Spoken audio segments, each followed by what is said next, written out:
If you draw up a map, trace a line connecting the island of Bermuda, Puerto Rico, Miami, and back to Bermuda, what do you get? The infamous triangle, known for swallowing thousands of ships and aircraft over the centuries. But there's a new mystery to this already enigmatic place. Something's lurking deep in the waters below, and it's leaving bizarre clues of its existence. Splash! Your submarine hits the water surface. You descend 100, 1,000, 2,000, 3,000 feet. It's getting darker. The sub's walls creak as the pressure grows. Over 1,400 psi. It's like the weight of a grand piano squeezing every square inch of your body from all sides. You've made it to your destination. All that's left is to spot the beast. Just in time, among the black void, you see a bright green glow off in the distance. It's getting closer. As it approaches, it gets bigger. This is it! The creature that's been leaving strange circular markings on fish, dolphins, whales, and even other sharks. Behold, the cookie-cutter shark! Don't let its size fool you. It may be no longer than a bowling pin, but this creature is a parasite. It attaches itself to other marine animals using its neatly arranged, serrated teeth. With one bite, it fills its belly, detaches, and goes on about its day. Its mobile snack also swims away with its life. The only evidence of this rendezvous, a cookie-shaped mark on its body. Don't assume you're safe in your submarine. These bold little guys have been known to go after subs too. You decide not to risk the shark punching a hole in the only thing keeping you from being squished to a pulp by the surrounding water. You journey on to meet other bizarre creatures lurking in the Bermuda Triangle. At twice the depth, you'll find the dragonfish. Unlike other deep-water inhabitants, these things produce light in the infrared range. Blue and green is what other fish stick to. This gives the dragonfish a huge advantage. It provides itself with light that other marine dwellers just can't perceive. Things that want to eat the dragonfish can't detect this light, as well as the critters the dragonfish likes to feed on. A truly unique deep-sea dweller is the vampire squid. Neither vampire nor squid, or octopus, this thing is a unique species of its own. It has the largest eyes compared to body size of any animal on the entire planet. When the vampire squid feels threatened, it curls its arms up and around its body.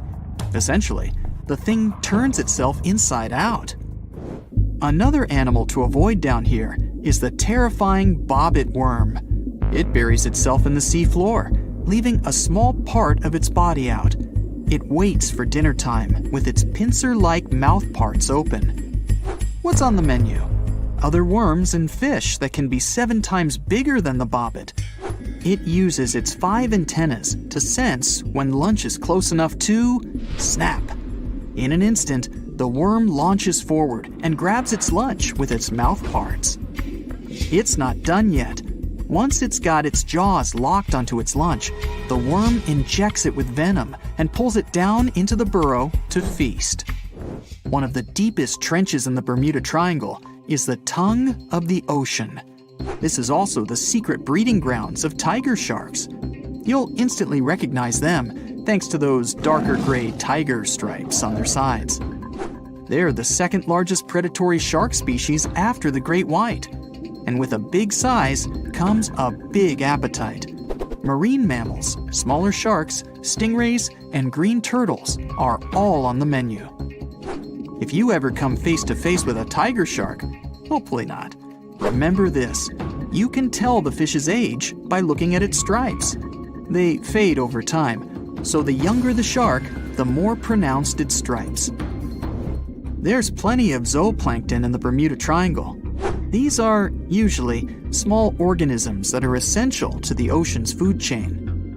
But get this, if nothing ate them and they were left to grow out of control, zooplankton would cover the entire world in layers and layers in just 4 months. Oh, and the largest type of zooplankton is the jellyfish. Jellyfish were around long before dinosaurs. You probably know your body is 60% water. A jellyfish is 95%. So if it gets washed onto the shore, after a few hours, most of its body just evaporates into the air. There's also a jellyfish that lives forever. The immortal jellyfish can revert itself back to its polyp stage and then grow again. Sounds like something from another planet, but it's no space jelly. Those do exist, by the way. Back in the 1990s, NASA raised jellyfish in space to see what zero gravity does to them. They were just fine living up there in the cosmos. When they came back down to Earth, though, they had trouble adjusting. The European eel hasn't been to space, but it is quite a globetrotter. It travels all the way from Europe to the Sargasso Sea, where the Bermuda Triangle is located. In the larval stage, it just drifts around the ocean for as long as 3 years sometimes. It's also the chameleon of the sea. Over the years, the European eel changes color, going from translucent to yellow to metallic silver. They're nocturnal and secretive, pretty much the ideal companion to have when you raid the fridge at midnight. A giant squid over half the length of a football field once washed up on a Florida beach. Researchers suspected this behemoth came from the Atlantic Ocean near the Bermuda Triangle. Giant squids are the longest invertebrates, meaning they have no backbone. They also have the biggest eyes on Earth, ever. They're as large as a soccer ball. Another creature found near the Bermuda Triangle is Sterer's cave shrimp. They were so good at keeping to themselves that no one knew these creatures even existed until 2011. Some female cave shrimps carry an impressive number of eggs along with them. Scientists discovered one female had around 2,000 eggs attached to her body. The Bermuda petrel is the national bird of, yes, you guessed it, Bermuda. It's the second rarest seabird on the planet. In fact, people thought it was extinct until 1951, when they spotted a few on the island. It has an eerie cry that'll send shivers down your spine. The Nassau grouper can only be found on the coasts of South Florida. This fish lies in wait and ambushes its lunch of other fish, crabs, and lobsters. It's sort of like a vacuum cleaner because it inhales its food through its huge mouth. The fish has a cool defense mechanism too.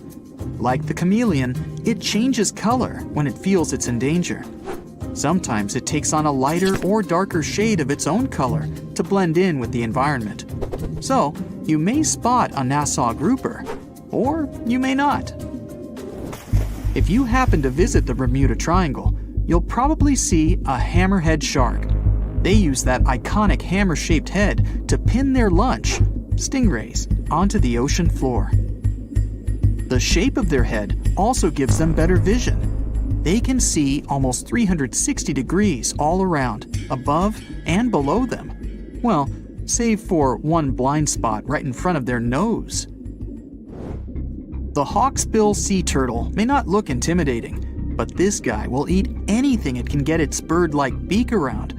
Sea sponges, algae, and even venomous jellyfish. A lot of the stuff on their menu is inedible for most, but their body fat can absorb the venom and toxins, so they go unscathed. The Bermuda Triangle is also home to green glowworms. They're not really worms, but larvae. They produce that bright light from an organ near their tail. This light makes smaller creatures come toward them, making it easy for them to catch their lunch. Most of the time, they look pretty ordinary, but they have an oddly fixed schedule. Every third night after the full moon during the summer, at an exact time, the glowworm lights up.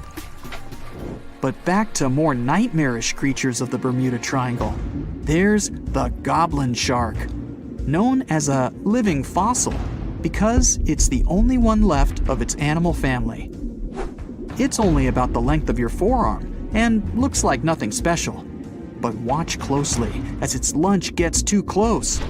Boom! The shark's jaw shoots out of its mouth and grabs onto the unlucky creature. Once the teeth have locked in, the jaw goes right back in the shark's mouth. And yes, you share the planet with this thing. More than 50 ships and 20 planes have disappeared in the Bermuda Triangle since the middle of the 19th century. This region isn't put on any paper map and is not an official region of the Atlantic. This massive water area is located not far from the southeastern coast of the US and still scares many sailors. But you aren't afraid and want to prove that there is nothing special in this place. You sail to the center of the Bermuda Triangle on a small fishing boat. You turn off the engine and wait.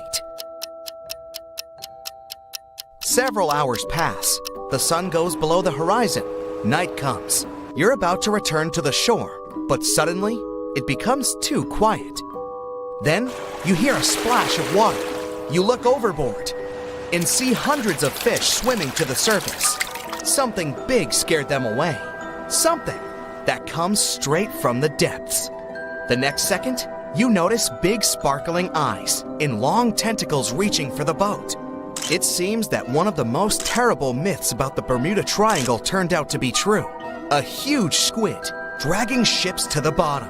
Stories about these squids appeared long before the emergence of the Bermuda Triangle myths.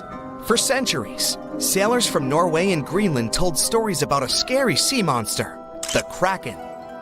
In those stories, the Kraken broke the decks of ships with its giant tentacles and dragged them to the bottom.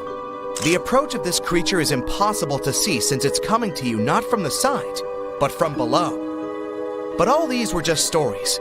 Only in the 19th century, scientific evidence of the existing of these monsters appeared. A beak of an unknown squid was found on the coast of Denmark. The size of the find was about 3 inches in diameter, which is about the size of a human palm. Then, it became clear that the Kraken was real, and it's just one variety of giant squid. Since then, more than 21 species of giant squid have been described, but the first video with this monster was recorded in 2004 in the waters of North Atlantic, not far from the Bermuda Triangle. Marine biologists used a lure to draw the squid out of the depths. The huge monster was about 30 feet long, which is about half a subway car. It suddenly appeared out of the ocean darkness and quickly attacked the lure, squeezing it with its tentacles. After that, many cases of squid have been recorded on photos and video. Huge squids were washed up on the shore, swam past ships. According to some records, the largest monster ever found was 59 feet long and weighed almost a ton. This is the size of a big bus. Some scientists believe that giant squids can reach 150 feet in length, which is almost twice the size of a basketball court. But the big size is not enough to sink a ship. The first thing that helps squids do this is the surprise effect. Squids come from the depths, which mean they can be seen from the deck, but the monster can see a boat from afar. It has the biggest eyes in the world. One eye is about the size of a basketball. The eyesight of a giant squid allows them to see prey in the Black Sea depths and from a big distance. Most sea creatures on the planet can't see in such conditions. So, the squid notices your ship and decides that it's food. It quickly approaches the boat and attacks with its tentacles. The squid has 8 limbs and 2 extra longer tentacles the monster uses to bring food to the beak-shaped mouth. The others are covered with dozens of suction cups filled with sharp teeth. Nothing can escape if the squid grabs it. The squid wraps its tentacles around your boat. With the teeth on each arm, it bites the deck. 2 long tentacles can grab you while you're running around in panic. The squid can rock the ship from side to side until one of its parts sinks in the water. You fight off 2 long tentacles and fall off your feet. The squid's 8 arms are squeezing stronger. You can hear the boat's hull cracking. The squid is big, but still can't sink a large metal object. Possibly, it couldn't have sunk huge ships that disappeared in the Bermuda Triangle. You see how the squid swims away into the depths. You're lucky this time, but you definitely wouldn't handle 2 such monsters.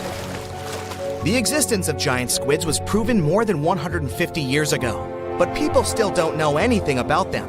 The fact is that they are some of the most elusive creatures on Earth. They swim fast, spending most of their time at depths of 1,300 to 3,000 feet. To descend there, people need sturdy submarines and bulky equipment that create a lot of noise. The squid will notice them much earlier and swim away. Scientists don't know anything about their behavior, social life, habits, or a distance they swim during the day. And most importantly, we don't know how many of them are hidden in the water. The ocean is only 5% explored. It's possible that millions of giant squids swim in the sea depths. Just imagine hundreds of giant tentacles reaching out to a group of ships sailing through the Bermuda Triangle. In the past centuries, they could easily sink an entire fleet, since the ships were made of wood and were lighter. Squids wrapped decks with their strong tentacles, made holes in the ship's bodies with their sharp beaks. Toothy suction cups could break the masts and tear the sails. The water was filling the holes and slowly rising to the deck. The ship sank in a matter of minutes. Survivors reached the shore and told everyone about huge monsters. This is how the legends of the Kraken appeared. Fortunately, now people have sonars and equipment for monitoring the sea space. You start the engine to swim to the shore and notice that about 30 tentacles are reaching out to you from the water. 3 giant squids squeeze the boat from all sides and pull it down. It looks like there's no way out. You look overboard and see black eyes looking right at you. At this moment, you find a solution. Squids spend their whole life in darkness and are afraid of the light. Fortunately, you have a signal rocket. You use it to scare the monsters away. Squids go back down into the water, but apparently not for long. You release a few more rockets into the ocean and scream in fear. The red light illuminates the sea darkness, and you see hundreds of moving tentacles. They quickly swim away from the fire to a safe distance. At full throttle, you're sailing to the shore and releasing all the signal fires into the water. You don't give the squids a chance to get close to you. Finally, you get to land, confident that you will never return to this place. The bad news is, these creatures swim not only in the Bermuda Triangle. People found giant squid in the oceans all over the world. Yeah, it's possible the giant squid is the main reason for the disappearance of ships, but this doesn't make the Bermuda Triangle a unique place. Boats and cargo ships disappear all over the Atlantic Ocean. The Triangle is not even included in the top 10 of such places. Also, this area is one of the most popular shipping routes of the Atlantic. And the more ships sail in one place, the more ships are lost. Many scientists believe the reason of the disappearances here is strong storms and hurricanes. Bermuda is located in an area of high pressure, which diverts thunderstorms towards the Triangle. The waves reach such sizes here that they can turn ships over. Thunder and frequent flashes of lightning disable planes. The Earth's magnetic field is weakened at the location of the Triangle. This field works as a shield, which repels solar particles. Here, solar radiation passes through the upper layers of the atmosphere and can negatively affect the electronics operation. Also, there is a theory that says that the Bermuda Triangle is the center of a magnetic anomaly. But scientists made many checks of the magnetic map of this region and haven't found any oddities. If there were a profession of evolutionary or nature detective, the first thing such detectives would do is investigate the mystery of anteaters. For some reason, after dinosaurs, different species of mammals evolved to feed on ants. And such mammals appeared at least 12 times.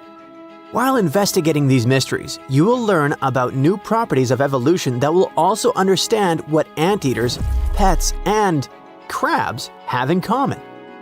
What? Yep, crabs play an important role in this detective story.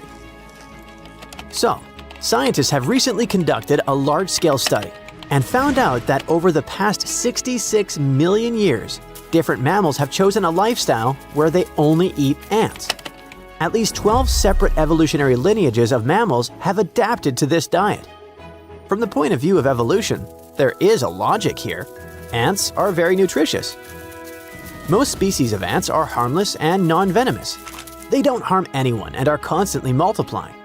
They are an unlimited supply of nutrients.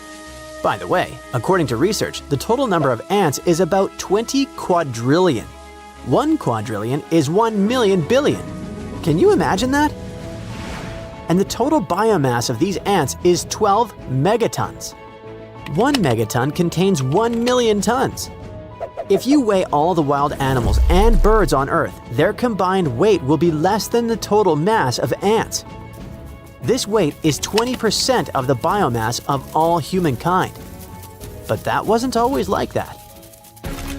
After dinosaurs disappeared, the proportion of ants was less than 1% of the total insect population.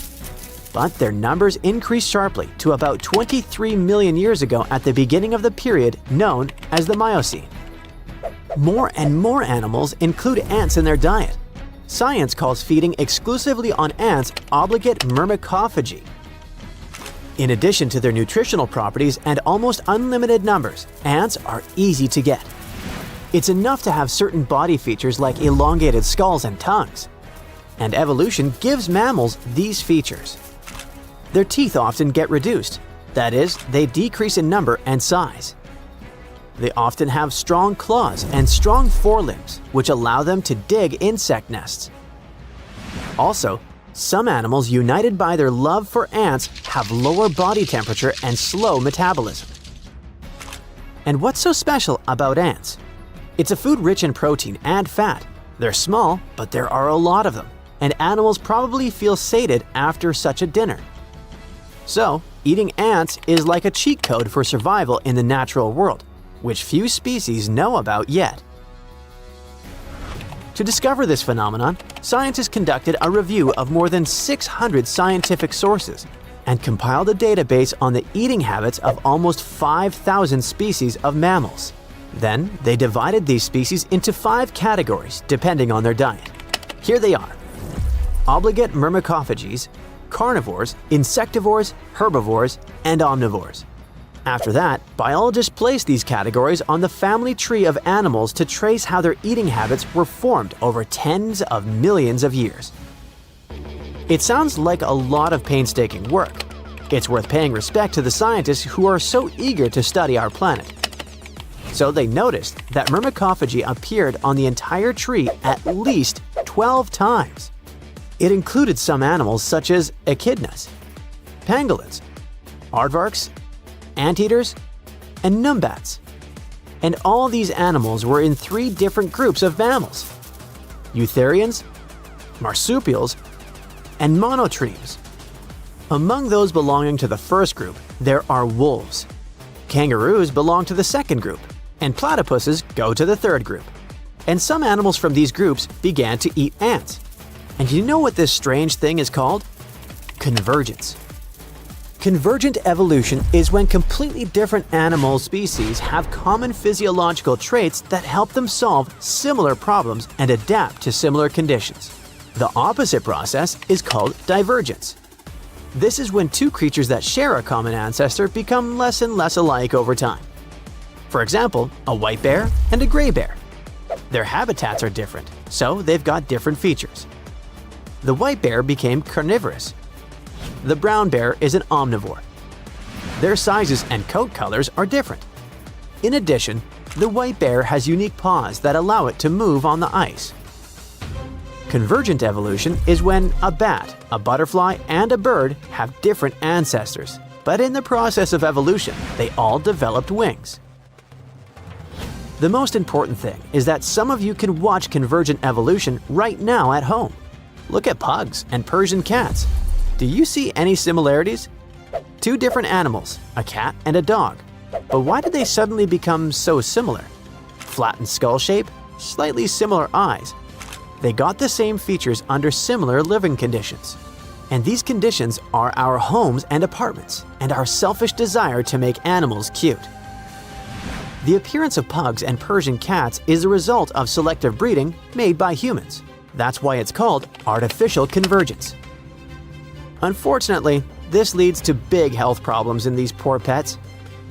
Scientists have scanned about 2,000 skulls of cats and dogs and found similarities in the shape of the skull.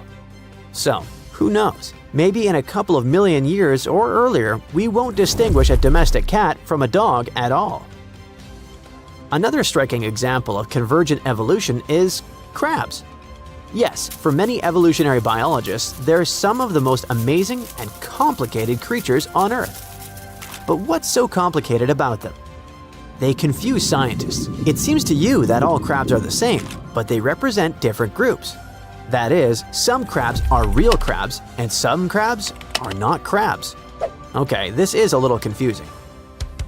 For example, true crabs are swimmer crabs, mud crabs, and some others. shell-shy and hermit crabs are so-called false crabs. But what's the difference? They differ in size, but outwardly, they look almost the same. Claws, eyes, walk. The difference is in the legs.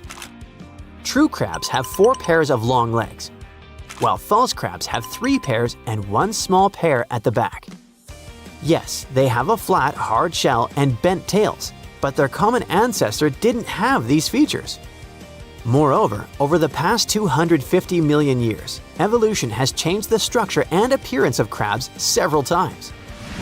That is, different creatures, independently of each other, grew this unusual shell. It looks like there's a sample of an ideal shell for living in certain places with water. And different animals get this sample on their backs. And the shell is not the only thing. Scientists have come up with a term that stands for crabinization. It's carcinization. When an animal loses its crab-like form during evolution, it's called decarcinization. Considering all this stuff, a question arises. In the case of anteaters, it's clear why some mammals have elongated muzzles, strong front paws, and long claws. It's easier to get ants with these features. But why has nature made many animals look like crabs? What is the evolutionary advantage of the crab shape? Scientists have several ideas. Carcinization gives animals a hard, calcified shell that protects them from enemies. Walking sideways allows them to be agile and fast. Moving this way, they don't lose sight of the enemy that's chasing them. But there are exceptions here. Spider crabs walk straight, and hermit crabs, which are not real crabs and are not carcinized, walk sideways. Scientists don't have a clear picture and can't name the exact reason for carcinization. But the more genomic information about these creatures we have, the closer scientists are to getting the answer. But why is all this necessary? Well, if researchers can track the evolution of crabs, they will have a timeline of 250 million years. Scientists will be able to understand which environmental factors cause animals to acquire the features of crabs, and which factors take these features away. And most interestingly, scientists will be able to understand which animals will become crabs during convergent evolution. Let's consider whether something similar could happen to the human species. In fact, convergent evolution also touches us. Depending on temperature, atmospheric pressure, and many other factors, people develop different features. For example, residents of high-altitude areas with low oxygen levels have voluminous lungs. Most of the ocean is still shrouded in mystery, whether we're talking about dark corners or creatures that are hiding in the depths. But sometimes, it gives us a peek into scary things it hides in its cold, dark depths. Like when you hear on the news that there are some deep-sea creatures washed ashore after a powerful storm once again. Some just look weird, while others are real monsters that live at depths of more than 3,300 feet. The coldest and deepest parts of the ocean have created one specific phenomenon called gigantism. So, sea spiders, squids, worms, and many other animals, mostly invertebrates, or creatures without backbones, they're all way bigger and scarier than the versions we see in the more shallow areas. In the Pacific depths, you can see a sea sponge as large as a minivan. Or what about the colossal squid that lives in subantarctic waters and is nearly 14 times longer than the arrow squid, a type that mostly lives in New Zealand? Researchers found many of these underwater monsters in the abyssal zone of the ocean. Back in 2021, the researchers showed images of the giant phantom jelly. It was at a depth of 3,200 feet. Its tentacles were 33 feet long. Wow, I wouldn't like to face that one on the beach. It probably eats only small fish and plankton, but it can swim to depths of more than 21,900 feet. And down there, this giant jelly doesn't have enough food. How does it survive then? Scientists haven't figured it out yet. And there are even more questions related to the giant squid, the biggest one ever found. This monster is 43 feet long, with a weight of nearly a ton. Imagine if those tentacles would grab your car, or something like that. they would smash it like it was a toy. There's no light in the abyssal zone. Sun rays just can't penetrate that deep. So there's no algae or underwater plants there. Local animals mostly eat snow. Marine snow is not like the regular one you build a snowman with. It consists of any small flakes or remains that fall from the surface of the ocean. Maybe even some leftovers that animals up there couldn't eat. So it's not much. But apparently, it's enough for very large creatures that hide deep down there, like giant squids. Squids that generally live at such depths don't bother going after their prey. They just wait until the poor animal swims right up to their long tentacles and falls into a trap. It may not be the best method ever, because not many animals will even swim into these dark, cold parts. But it's the method that saves energy. A giant squid eats only 1 ounce of fish daily, which is approximately 45 calories. That's nearly 50 times fewer calories than an average person should eat per day. So when a squid gets 1 fish, it saves it for a couple of days. I hope giant squids won't get the idea to go to the surface and look for food when there's not enough of it in the abyssal zone. And I hope even more that giant Greenland sharks won't get that same idea. You can find them at depths of up to 7,200 feet. They're twice as slow as we usually walk. They swim at a speed of 1.12 feet per second. Their slowness is part of the energy-saving mechanism that creatures down there need to survive. But they can speed up in the form of short bursts when they need to catch prey. But they kinda change their diet from predator to scavenger, considering their environment. There will be more leftovers falling from the surface than animals to go after.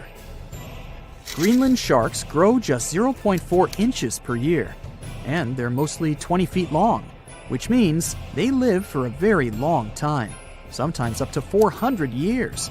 They also have a slow metabolism, and that's one of the main factors for their long life, too. Greenland sharks like to spend their time in cold waters. They're adapted to that, since their tissues have specific chemical compounds that prevent the forming of ice crystals all over their body.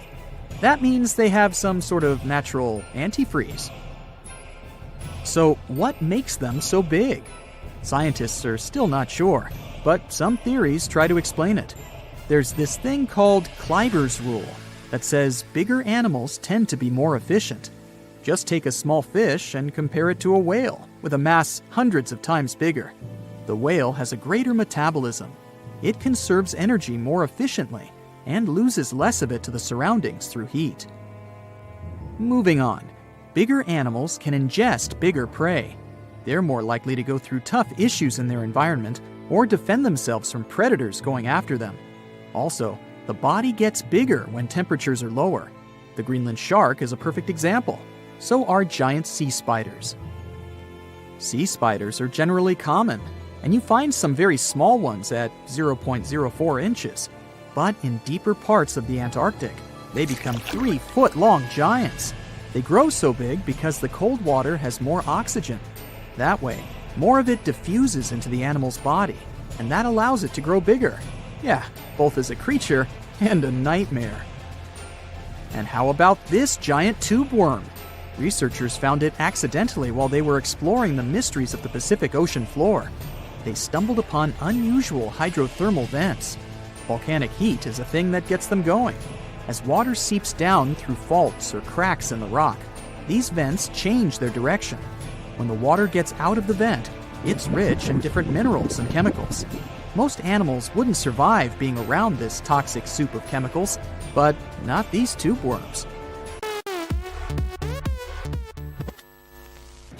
They came as a true surprise, because not only are they not bothered by these toxic vents and the almost boiling temperature of the water, but they developed entire ecosystems there. They're unique because they don't need sunlight to survive. Instead, small bacteria are their main source of energy. That bacteria gets their energy directly from these toxic chemicals. So it's not photosynthesis, but a process called chemosynthesis. And these tube worms don't have mouths. These bacteria live inside them. Strange story, huh? Plus, these scary worms reach up to 8 feet. Giant isopods are no better either. They lurk at the depths of the ocean of 1,640 feet or more below, far away from the sunlight, looking like some monstrous wood lice. They spend most of their time on the seabed, hoping to find some food falling from higher levels of the ocean. Check out their small hooked claws at the ends of their legs. Isopods use them to remain more stable while moving around the ocean floor.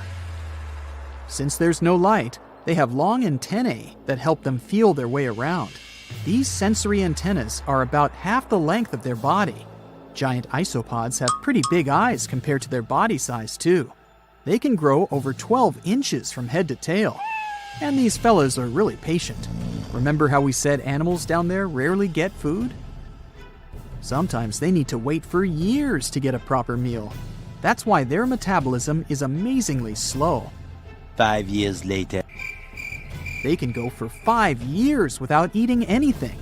Imagine that. I get hungry just talking about this. In 2006, a biologist did research to compare the differences between the shallows and the deep sea regions. He realized the deep sea mirrors the island rule.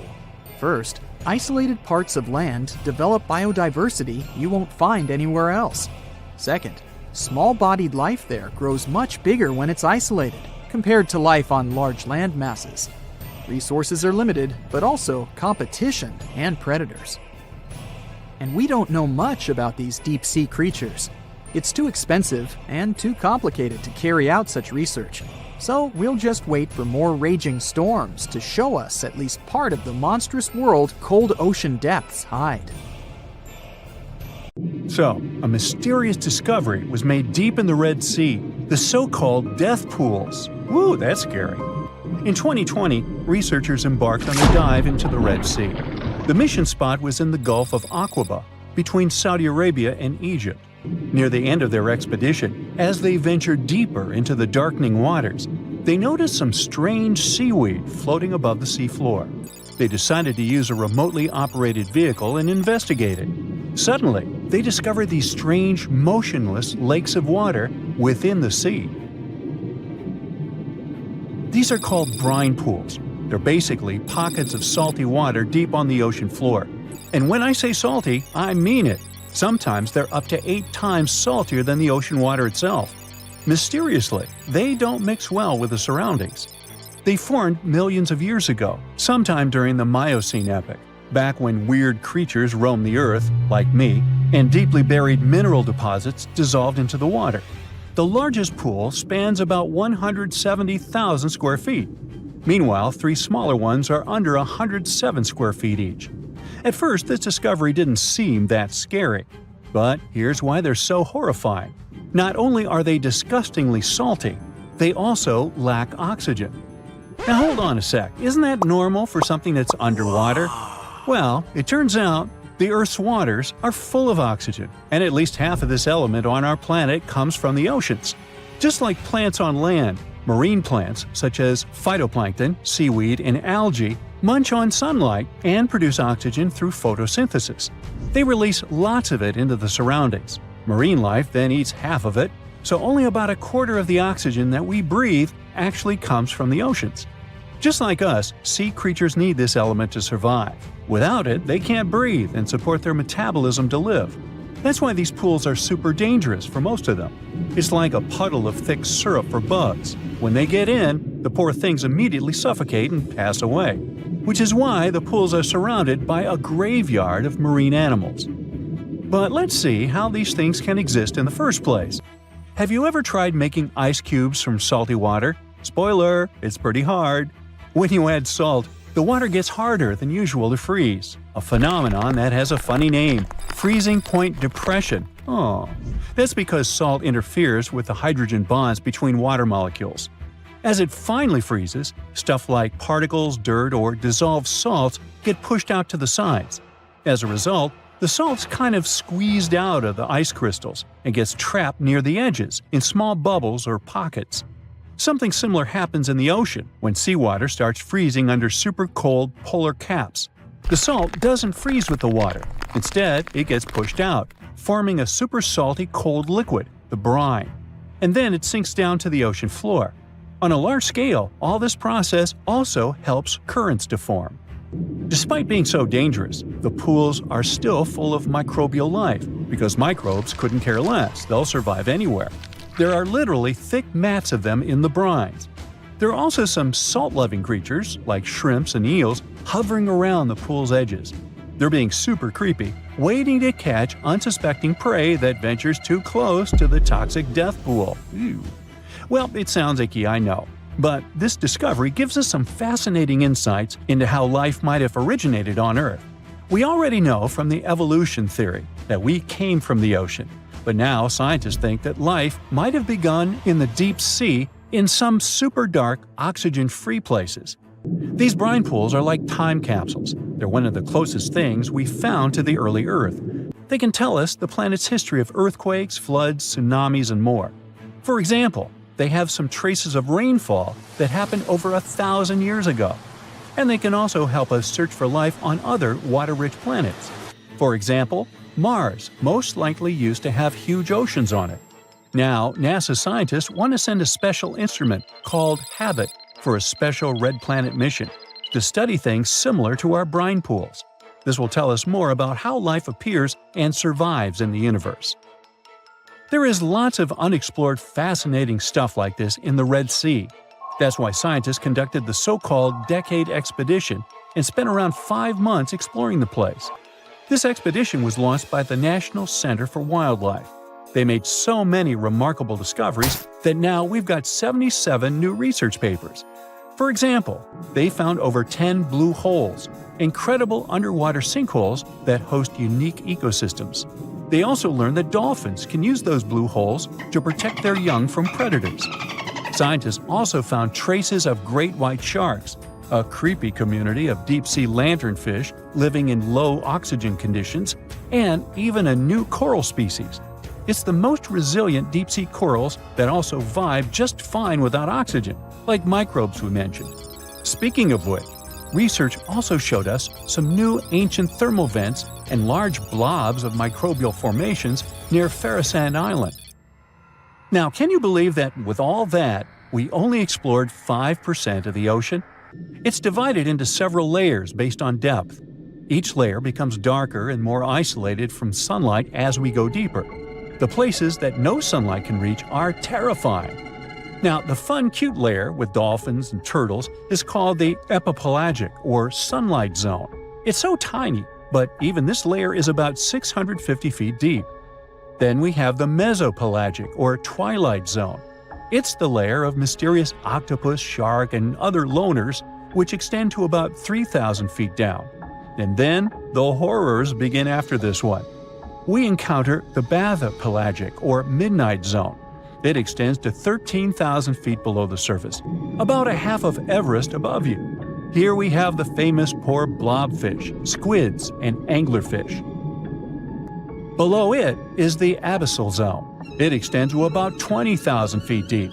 Since there's not much sunlight or oxygen, as we mentioned, most creatures here are quite small, like tube worms and shrimp.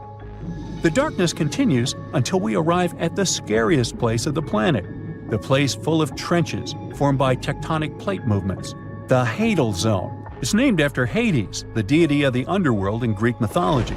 Just like Hades' realm is dark, remote, and guarded, the Hadal Zone is the deepest and most depressing part of the ocean. It starts at depths of around 20,000 feet and can go down to 36,000 feet and more. The famous Mariana Trench also belongs to this zone. Only 3 people in history have ever explored these depths in person, making it one of the least explored and most mysterious places on our planet.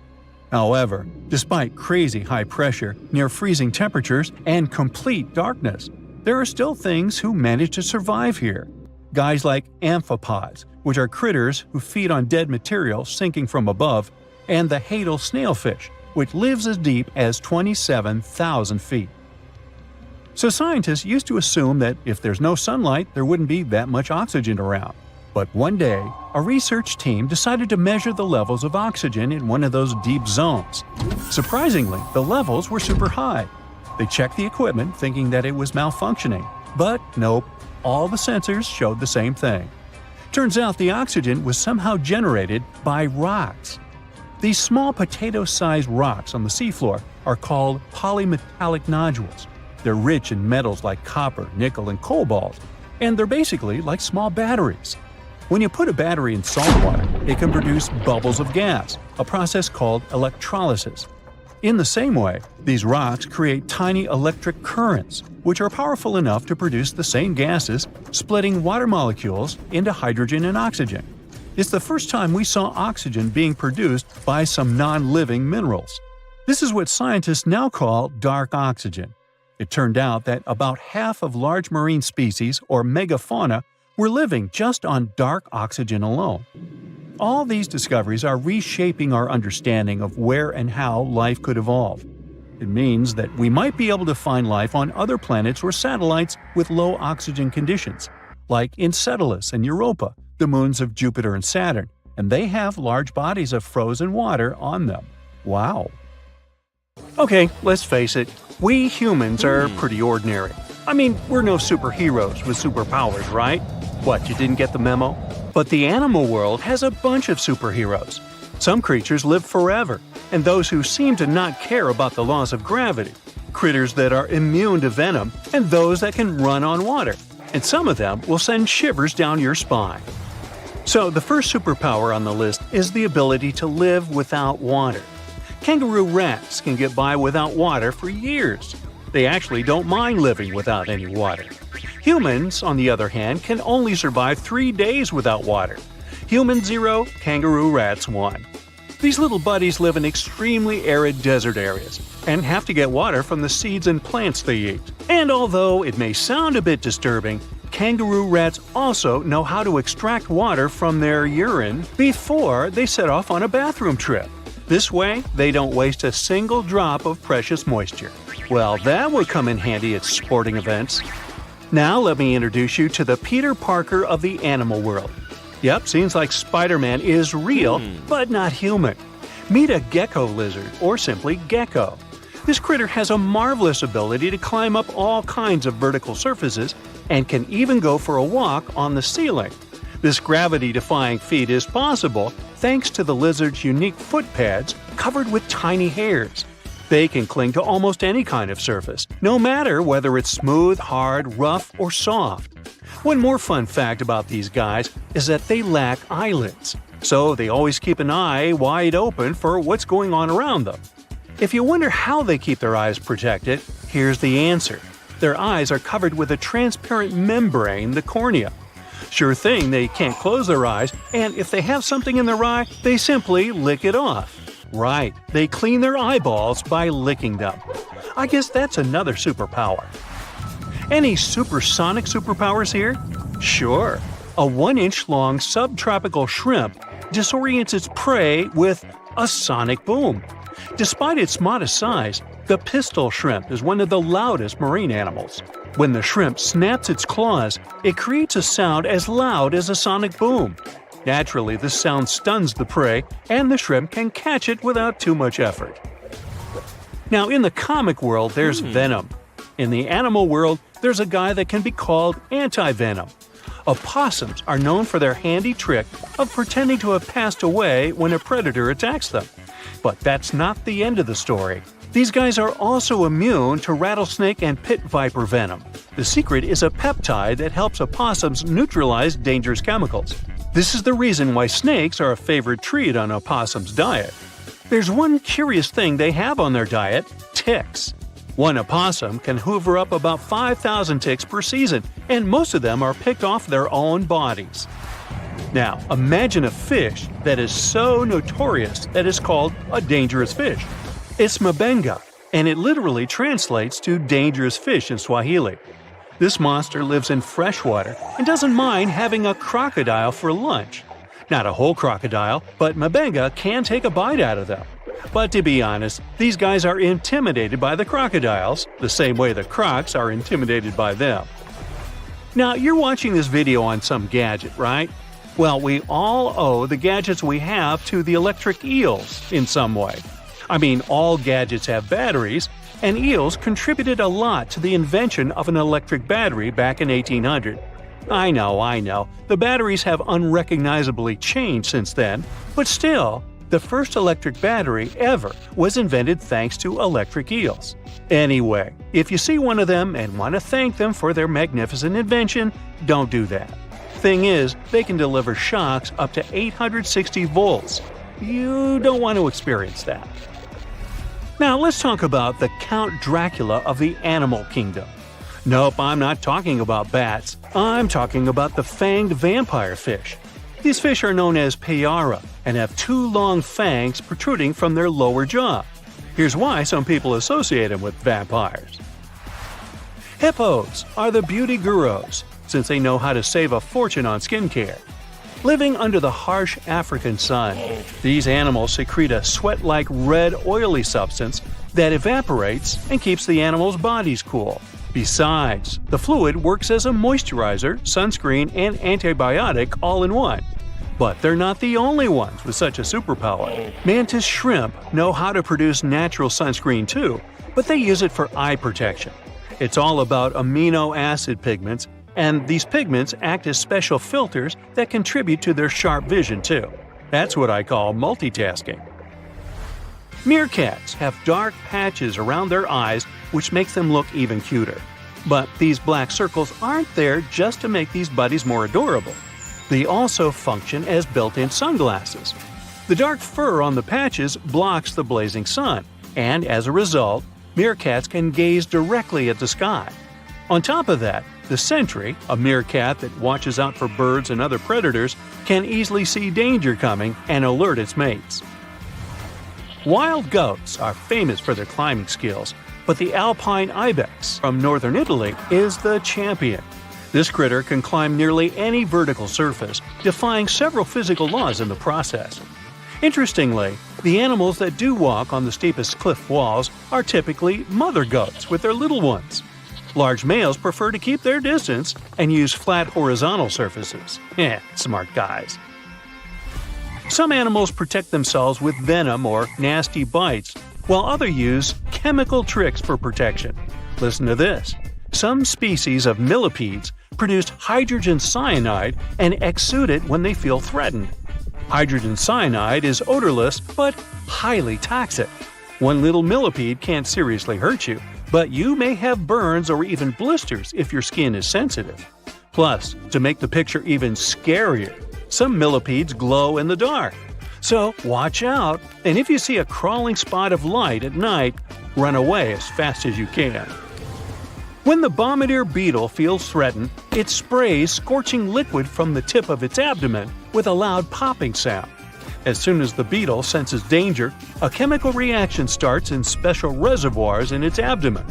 The heat from this process nearly reaches the boiling point and also produces special gas that triggers the ejection. This super protection is usually fatal for the attacking insects. I guess so. Plumed basculus lizards have an uncanny ability to run on water. First of all, their hind feet are equipped with long toes which have fringes of skin that can spread out in the water. As a result, a bigger surface of the lizard's foot comes into contact with water. Then, when it runs on water, it pumps its legs incredibly fast. This creates little pockets of air that prevent the animal from drowning by keeping it on the surface. Now, fleas can be annoying, but it doesn't make them any less amazing. These tiny critters can leap about 50 times their body length. If people could do the same, we would be jumping about a quarter of a mile into the air. Well, let's try it. The most curious thing about fleas' astonishing ability is that they take most of the power for leaps from their toes, not knees. So, what's your favorite animal superpower? I vote for the kangaroo rat. I don't like standing in lines for the bathroom. Think you know what lurks in the depths of the ocean? While nearly 95% of our oceans haven't been explored yet, it's hard not to let your imagination run wild. But thanks to brave explorers, deep-sea cameras, and awesome archaeologists, we do know about some pretty incredible sea creatures living in our waters today, and millions of years ago. From the 9-foot spider crab to the 60-foot prehistoric megalodon, these sea dwellers come in all shapes and sizes. But let's focus on sea creatures famous for their huge size. Can you guess which living species of whale is the largest? Well, it's not the orca, but that's a good guess. The orca is a toothed whale that can grow to anywhere from 23 feet to 32 feet, which is slightly smaller than a school bus. How about the narwhal? Nope, they're not the biggest either. These unicorns of the sea live mainly in Arctic waters and only grow 13 feet to 20 feet in length. And that's including their 9-foot tusk. Tired of guessing? Okay, I give in. The largest whale that still exists today is the blue whale. At a jaw-dropping 82 feet to 105 feet, the blue whale is not only the biggest whale we know of, but is currently the largest animal to have ever lived on Earth. Seriously. These animals are bigger than a T-Rex, and even the prehistoric megalodon. If you were to put a blue whale next to a school bus, it would look like it could swallow it. Think about that. According to National Geographic, a blue whale's tongue can weigh the same as an elephant. And their hearts can weigh as much as a car. That doesn't even sound possible. It's no wonder these giants need to eat about 4 tons of krill every day. While there aren't too many animals living today that can compete with the blue whale's epic proportions, there is an entirely different species that is a good contender, and it's not quite what you would expect. It's a jellyfish. No, I'm not talking about the little jellyfish that wash up on the shore and ruin a perfectly good day at the beach. I'm referring to the lion's mane jellyfish, the biggest jellyfish around. This invertebrate can grow up to 120 feet long. They also come in different gorgeous colors like red, purple, or even shades of orange. As if their length wasn't impressive, the lion's mane jellyfish boast a whopping 8 sets of 70 to 150 tentacles. That means they can have up to 1,200 in total. And here's the giant oceanic manta ray, the largest type of ray in the world. Their wingspan can be longer than a bus. These guys can reach 30 feet in length. They also have the biggest brain compared to body size among all fish. Unlike their stingray cousins, mantas don't have venomous tails. And while the lion's mane jellyfish and the blue whale are yet to be beaten for the longest sea creature, there is one marine creature that can grow even larger in length. The Portuguese Physalia physalis, tentacles and all, can reach a length of 165 feet long, and that's according to mentalfloss.com. While this thing may look a lot like a jellyfish, it's actually known as a siphonophore, and there are hundreds and sometimes thousands of them that are genetically identical. Their long tentacles help the organism catch prey, and its sting is fatal to most animals, even humans in some cases. What's even creepier is that if one of the tentacles comes off the organism for whatever reason, it can float around the water for days before decomposing. Even if it's detached, this tentacle can still sting you. But don't go running out of the ocean just yet. Your chances of being hurt by a Portuguese Physalia physalis sting are pretty slim.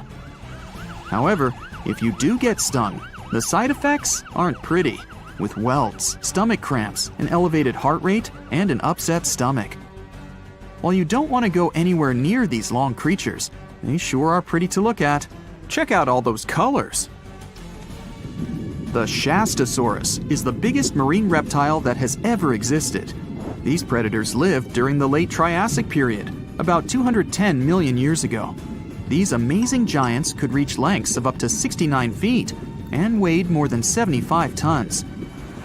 This made the Shastasaurus as heavy as a blue whale. And if you could stand this creature up vertically, it'd be as tall as a 7-story building. Despite appearances, the Shastasaurus was actually pretty slim for its size. Its ribcage was only 6 feet across. You'd think that this big guy was chowing down on other dinosaurs, but that's not the case at all. This reptile survived on a diet that consisted of small fish and cephalopods, like octopuses and squids.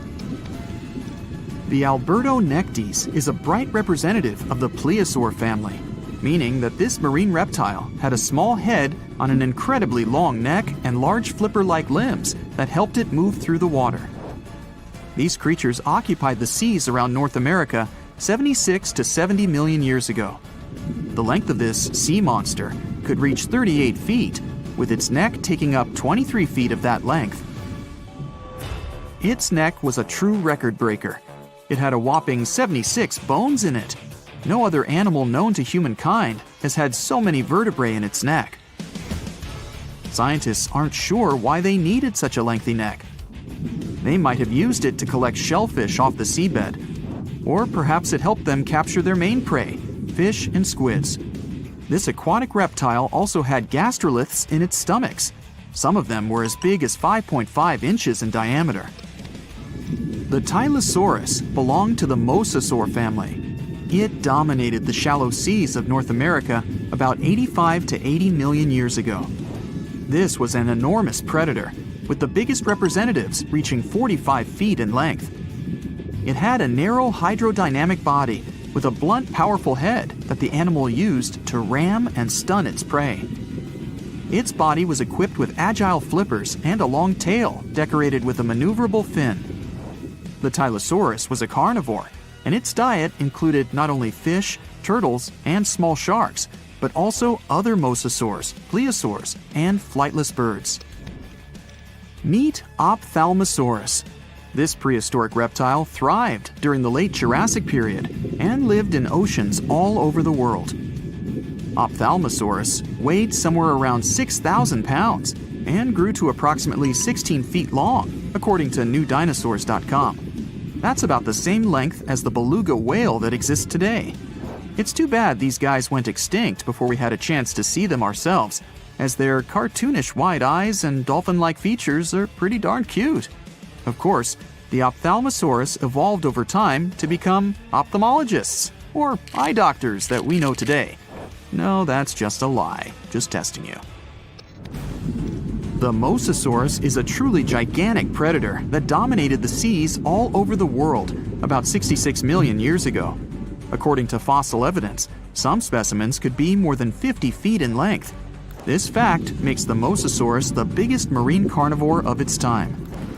One of the most terrifying things about this creature was its crocodile-like head, decorated with literally hundreds of razor-sharp teeth, neatly organized in 2 rows on both jaws. The thing is that it was pretty challenging for the Mosasaurus to grab its prey in the water. That's why it had all these teeth, plus something special: pterygoid teeth anchored to the bones on the roof of its mouth. This made hunting and holding onto its prey much easier. The Styxosaurus belonged to the plesiosaur family and lived during the late Cretaceous period, around 85 to 70 million years ago. Upon first glance at this dinosaur, you might mistake it for a sea snake, and it'd be an honest mistake. Styxosauruses were about 35 feet in length, but over 16 feet of that consisted just of their long snake-like neck. They had a comparatively small body and weighed approximately 4 tons. Their mouths were full of razor-sharp cone-shaped teeth that they used to catch fish. They didn't need to chew their prey, thanks to the 200 small stones called gastroliths in their bellies that probably aided in digestion. At the same time, some scientists believe that the Styxosaurus used these stones to sink to the ocean bottom in search of particular types of fish. Looks kinda like Nessie to me. You know how they say it's better to just hand over your wallet if you run into a mugger? Instead of surrendering their wallets, sea cucumbers choose to spit out some of their insides to fend off predators like crabs and fish. It's a natural defense mechanism for them, and they quickly grow those organs back in just a few days, thanks to special cells inside their bodies. It's not the only weird thing sea cucumbers do. They can actually breathe through their rear end.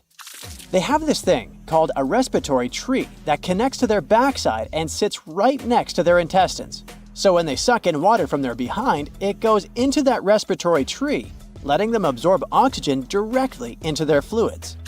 Plus, sea cucumbers are the janitors of the ocean.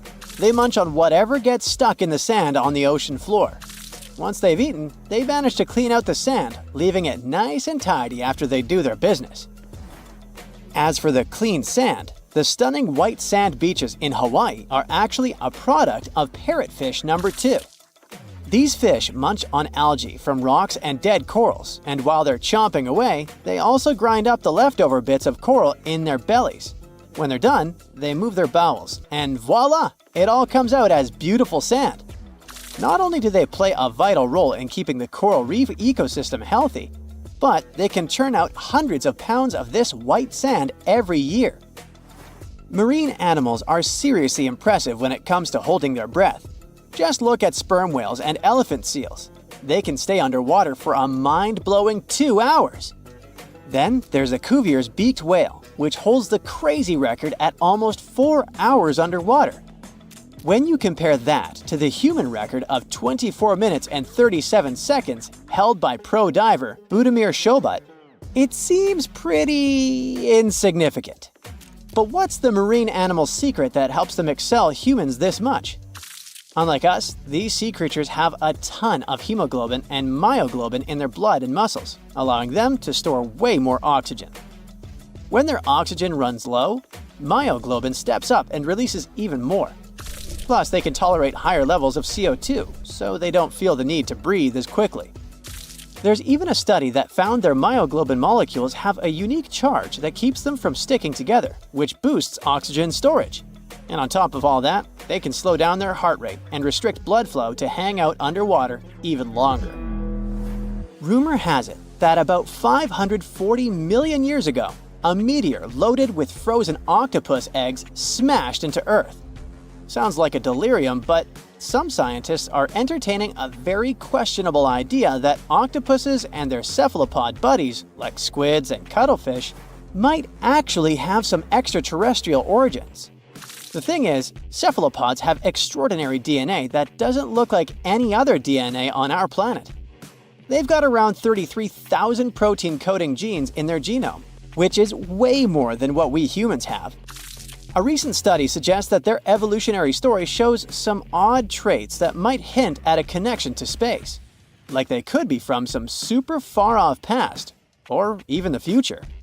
The researchers went as far as to claim that modern octopuses could be the descendants of these frozen creatures that hitched a ride on comets and splashed down in our oceans. And why octopuses? Well, they really stand out in the animal kingdom. They can use different tools to build their own houses, and they can even solve everyday problems independently of their brain, as 2/3 of an octopus's neurons are in its arms. These traits seem to have just appeared out of nowhere during evolution. They even tossed around another quirky theory. What if an extraterrestrial virus crashed into early squid populations and gave them a crazy boost in evolution, turning them into the octopuses we know today? Anyways, these are just fun speculations without any hard proof. Now, this funky object is an animal, not a rock. It's called sand dollar. Just look at the shape of its shell.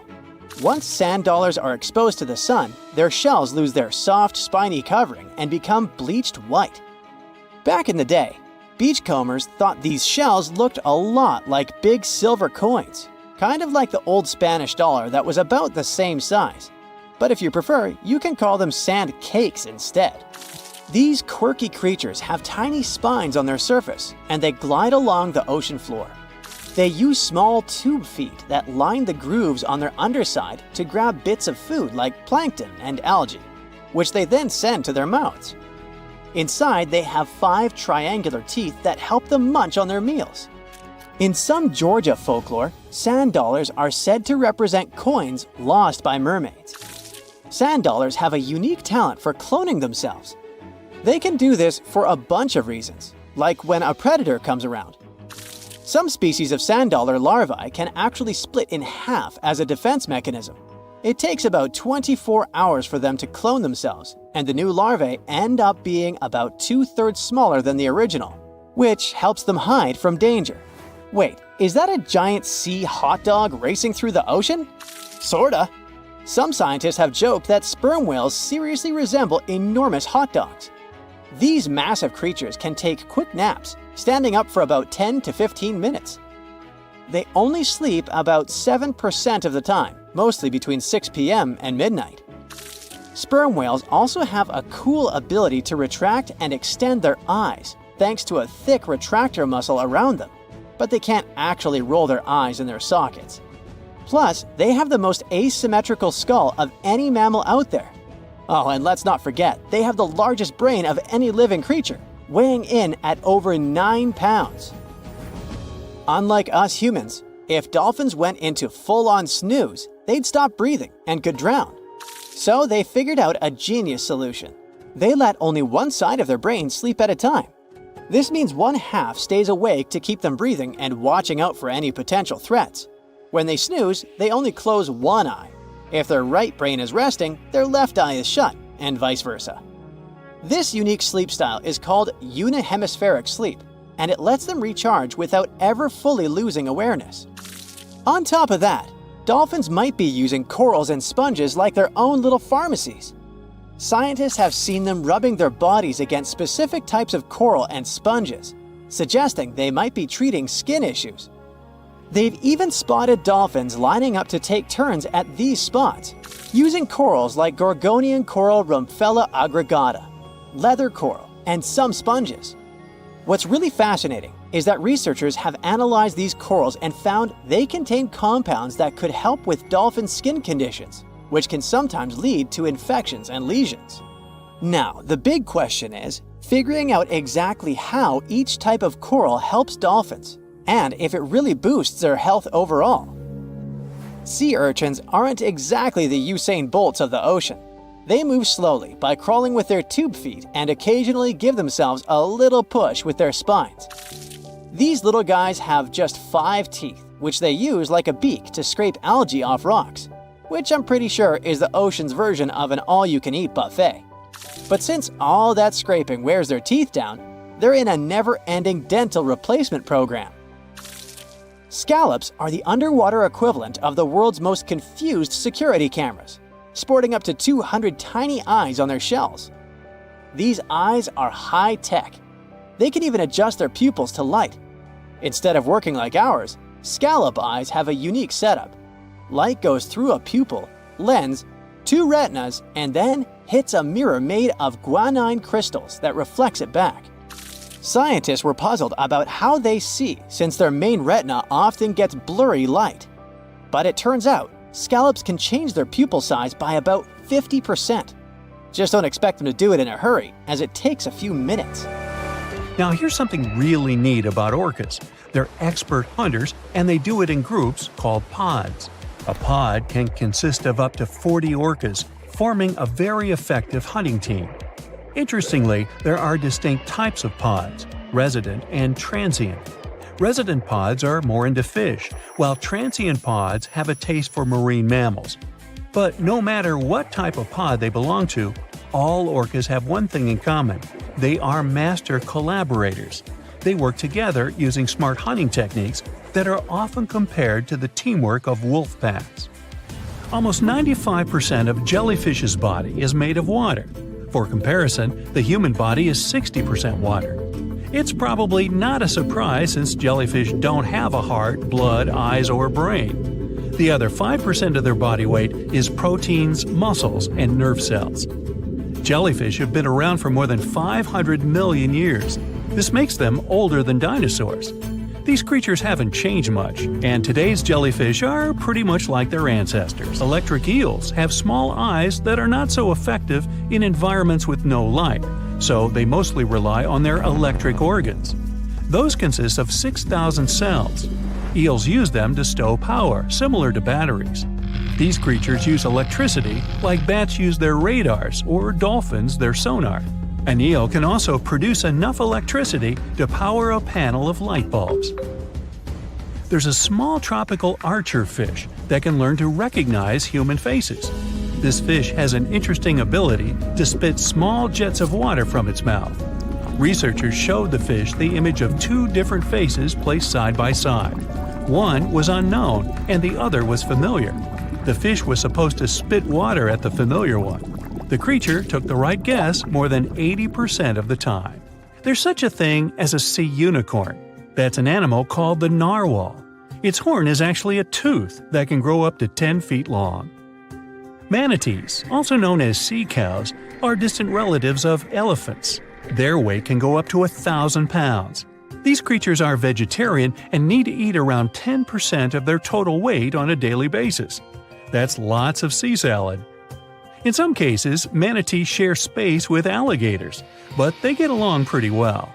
You can even find a photo from Florida where an alligator rides a manatee's back. Frogfish have special fins that help these creatures walk along the sand. They're very useful in shallow waters. A ghost pipefish is hard to see, but once you spot it, you're bound to get really surprised. Its head makes up over 40% of its body. Crabs don't feel like wasting time on such formalities as putting foods in their mouth. That's why they taste it with their feet, which is where their taste buds are. Marine iguanas are the only lizards on our planet that like spending time in the ocean, even though they mainly live on land. They're herbivores that feed in shallow waters and swim like snakes. Iguanas use their long claws to hold on to the bottom when they need to graze. Green turtles can cross over 1,400 miles when migrating. They try to find the perfect spot to lay their eggs. Penguins sort of fly when they're underwater, reaching a speed of 25 miles per hour. More than 5 million years ago, I've heard, I wasn't around then, deep-sea worms and humans had a common ancestor. So we still share 70% of our genes with these creatures, and with sea stars, squid, and octopuses. Now, octopuses are in fact incredibly old. The oldest known fossil belongs to an animal that lived almost 300 million years ago. FYI, this is before our dinosaur buddies roamed the Earth. Wait, there's more! Octopus arms have a mind of their own. That's because 2/3 of their neurons lie in their arms, not in their heads. This means that their arms can problem-solve how to open a shellfish, while their owner is worried about other stuff entirely. Talk about ninja-level multitasking. Oh, and like other animals, such as chimpanzees and dolphins, octopuses have proven to be good at maneuvering tools, like picking up old shells and using them as a temporary home. Now, of course, the most intelligent animals on our planet are humans, according to humans. But we don't seem to give pigs enough credit. Pigs are so smart they can play video games. No, not Minecraft. But in a recent academic study, scientists had 4 pigs play a joystick game. They had to manipulate the stick so that the moving ball would hit the wall and then they would get a treat. All 4 pigs did great in the test, which was surprising even to the scientists. Now, pigeons also aced an impressive test. They were trained to differentiate a Picasso painting from a Monet one, which they had no trouble learning. Then they were able to apply this knowledge, identifying works of art they had not previously seen, meaning they really understood the difference between each painter. Poor things are always seen as a nuisance. Now, if we placed kangaroos in an animal's most amazing ability contest, they'd win. It's mainly because they break the 4-legged rule. A special species of kangaroo, the red kangaroo, uses its tail to help propel it forward. Now, visually, it has 4 limbs, but in practice, it uses 5. They're biologically built to use their tail as a 5th limb, since it's packed with articulated vertebrae and thick muscles. Of course, it had to be an Australian animal. Deep within the Sahara Desert, you'll find a little creature known as the fennec fox. This huge-eared animal adapted perfectly to survive in its hostile environment. The huge ears help them to dissipate the unbearable heat of the desert, as well as help them to hunt for underground prey. Now meet this guy. Unlike what its name might suggest, the red panda is closer to a raccoon than it is to a giant panda. You'll find a lot of these cat-sized creatures in the Himalayan region, hopping from tree to tree and bundled together trying to keep warm in the harsh weather. They're gentle and friendly like their big panda cousins, and occasionally enjoy eating some bamboo sticks. And then there are bees. Compared to humans, bees' brains are the size of pinheads, yet they are capable of astounding things. Let's say a bee is running low on energy after a long search flight. This bee desperately needs a drop of honey in order to continue flying, but smartly enough, she doesn't need to go back to the hive to recharge. She can ask a fellow beehive mate for a drop of honey directly from this other bee's stomach and continue flying. This type of decentralized system allows them to build highly effective societies, one that bees don't need to push the queues in front of the honey cells, for example. Every year in the winter, great white sharks that live along the California coastline disappear. It feels as if they take a vacation for 30 to 40 days. The animals go to a point halfway between Hawaii and Mexico. They might do it to get some food, relax, or hang out with their buddies from other areas. The spot is now called the Whale Shark Cafe. Some types of sharks, like makos, whale sharks, or white sharks, breathe in a very specific way. It requires them to swim all the time. They also need to move quickly and with their mouth open. This way, the oxygen can enter and reach their gills. Sea sponges are some of the most primitive animals. They're immobile, don't have a mouth, eyes, bones, brain, heart, lungs, or any other organ whatsoever, and still, they're alive. There's such a thing as a sea unicorn. That's an animal called the narwhal. Its horn is actually a tooth that can grow up to 10 feet long. Manatees, also known as sea cows, are distant relatives of elephants. Their weight can go up to 1,000 pounds. These creatures are vegetarian and need to eat around 10% of their total weight on a daily basis. That's lots of sea salad. In some cases, manatees share space with alligators, but they get along pretty well. You can even find a photo from Florida where an alligator rides a manatee's back. Frogfish have special fins that help these creatures walk along the sand. They're very useful in shallow waters. A ghost pipefish is hard to see, but once you spot it, you're bound to get really surprised. Its head makes up over 40% of its body. Crabs don't feel like wasting time on such formalities as putting foods in their mouth. That's why they taste it with their feet, which is where their taste buds are. Marine iguanas are the only lizards on our planet that like spending time in the ocean, even though they mainly live on land. They're herbivores that feed in shallow waters and swim like snakes. There's something known as the orange cat behavior, and apparently it's not just a meme. So far, scientists have been able to understand that coat color is connected to a feline's gender.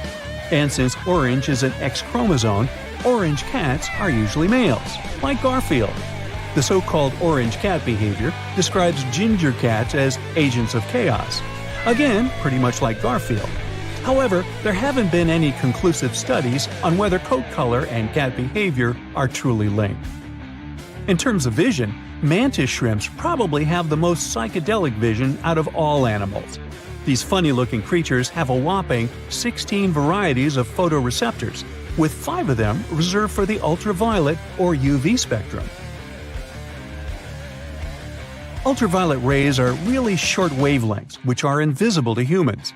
The thing science still doesn't understand is how exactly these mantis shrimp view the world around them. Sure, they can perceive a bunch of colors, but they can't necessarily distinguish all of these colors among themselves. It can be that they just see a lot of really vivid, really blurry colors, but we haven't figured out a way to check that out. Now, to say sloths are cute is an understatement.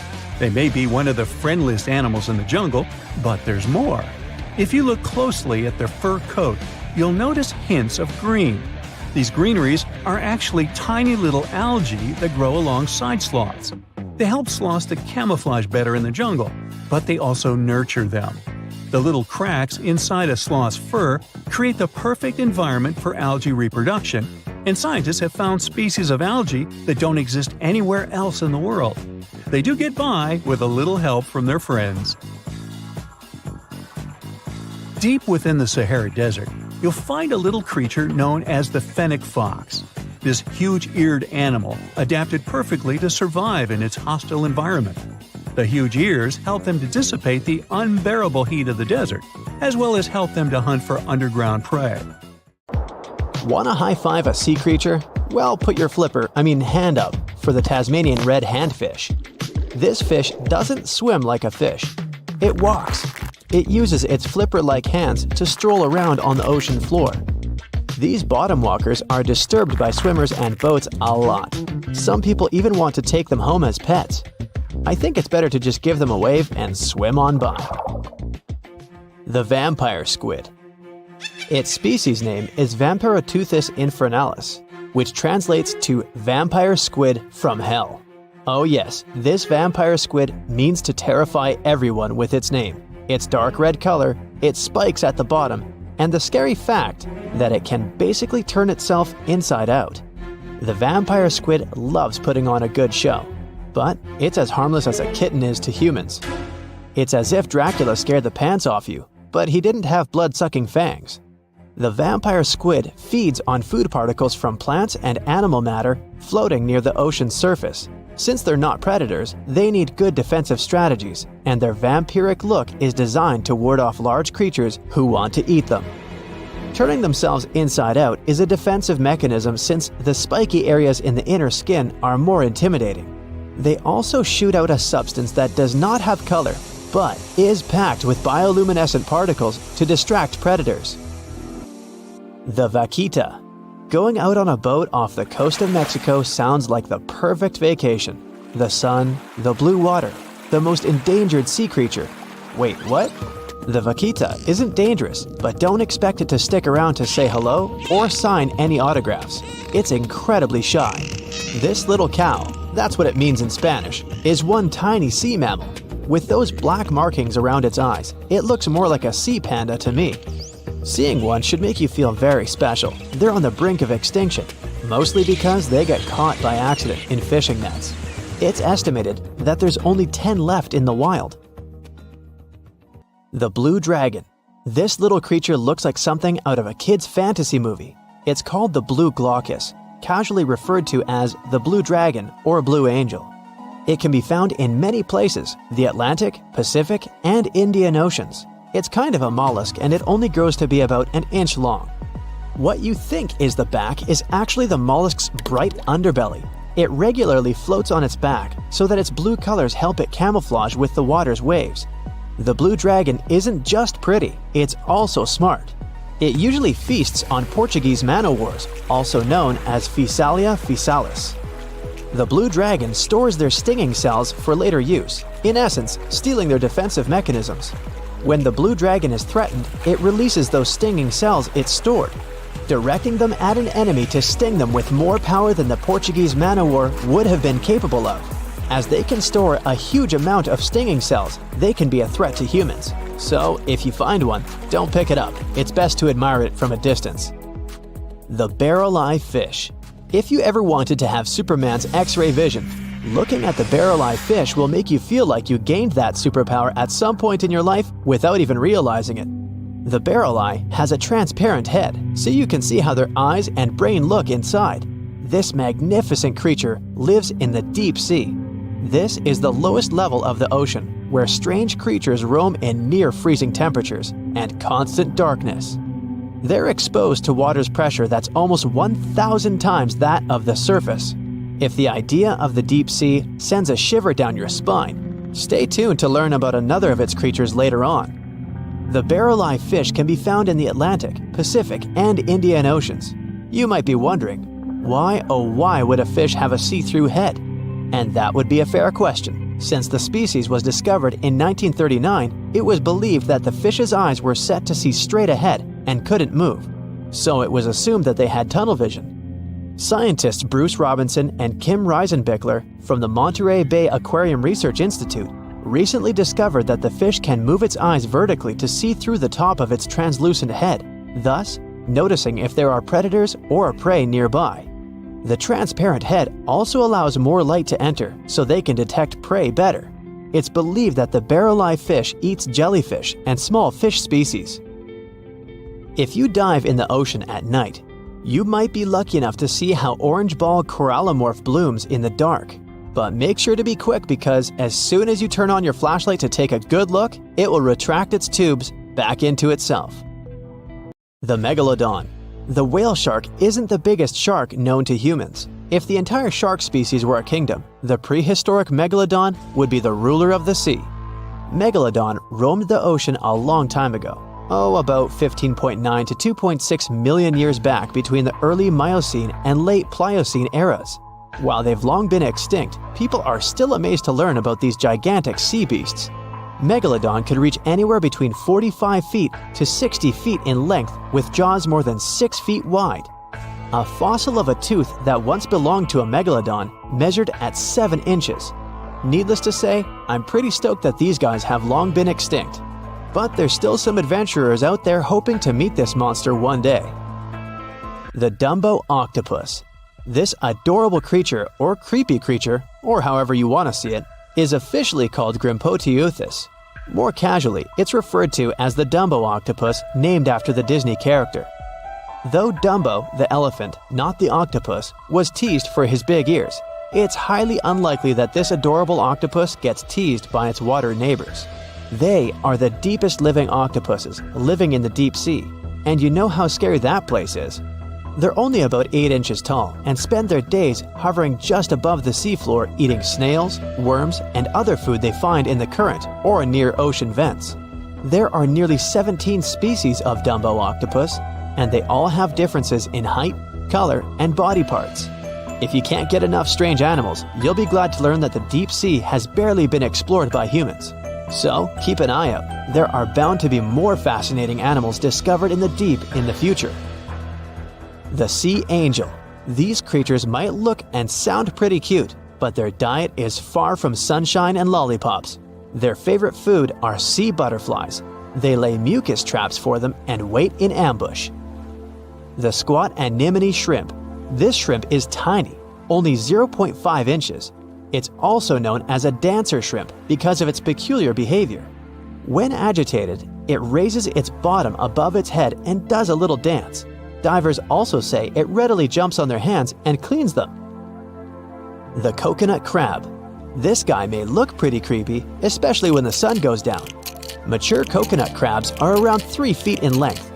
Their preferred foods are coconuts, but they can also hunt down lizards and even large birds. The Slender Snipe Eel. Slender snipe eel is a slim and long creature that's still a mystery for marine scientists. It's 4 feet long and it has at least 750 bones in its spine, which is much more than any other animal in the world. The Sea Pen. Sea Pen is 7 feet long and it has a lot of varieties, but most of them look indeed like a pen or a quill. The similarity is even more striking when the animal has a water-filled bulb that anchors it to the floor. The Persian Carpet Flatworm. This creature looks indeed like a carpet, despite being very small by comparison. It's only 4 inches long, able to become both male and female. It doesn't really mate with other flatworms. Rather, it fights them for the right to bear posterity. The Flamingo-tongued Sea Snails. Tourists love these extraordinary snails for their pretty colors, thinking it's a shell, but in fact, the shell is quite dull and hidden underneath colorful soft tissues. They eat softer, toxic parts of corals and store their toxins to protect themselves. 450 million years ago, no, I wasn't around then, the sea level was higher, coral reefs started to form, the climate on our planet was stable and warm, not even dinosaurs were around yet. The time when bony and jawed fish we know as sharks appeared. They've been dominating the oceans and making other marine creatures flee in fear ever since. Many of them, like great white sharks, have evolved and adjusted to life in the open ocean as hunters with a pretty high position in the food chain. They're less diverse today than before. One of the reasons is the asteroid strike from the age of dinosaurs. After it reduced the number of shark species, only smaller and deep-water kinds that ate primarily fish survived. They started getting bigger over time. Near the surface, sharks such as makos or great white ones develop faster movements and are somewhat between gray and blue to blend in with their surroundings. The epaulet shark can even walk on the land. It can't take a walk on the beach because it can't breathe outside of the water, but it lives on coral flats in shallow tropical waters, so it can walk in kind of a crawling motion. But deep down below, there are mysterious, alien-looking, often huge shark species that didn't come to the surface, which is why they didn't need to adjust to the new environment and different conditions. They haven't changed a lot through time, so they're some living fossils. These creatures mostly don't have 5 gill slits, the most common number, but 6 or 7. It's because there's less oxygen the deeper you go in the ocean, so they need more gill slits. Sharks on the surface evolved to have fewer gill slits. 6-gill sharks are the most primitive sharks we have today.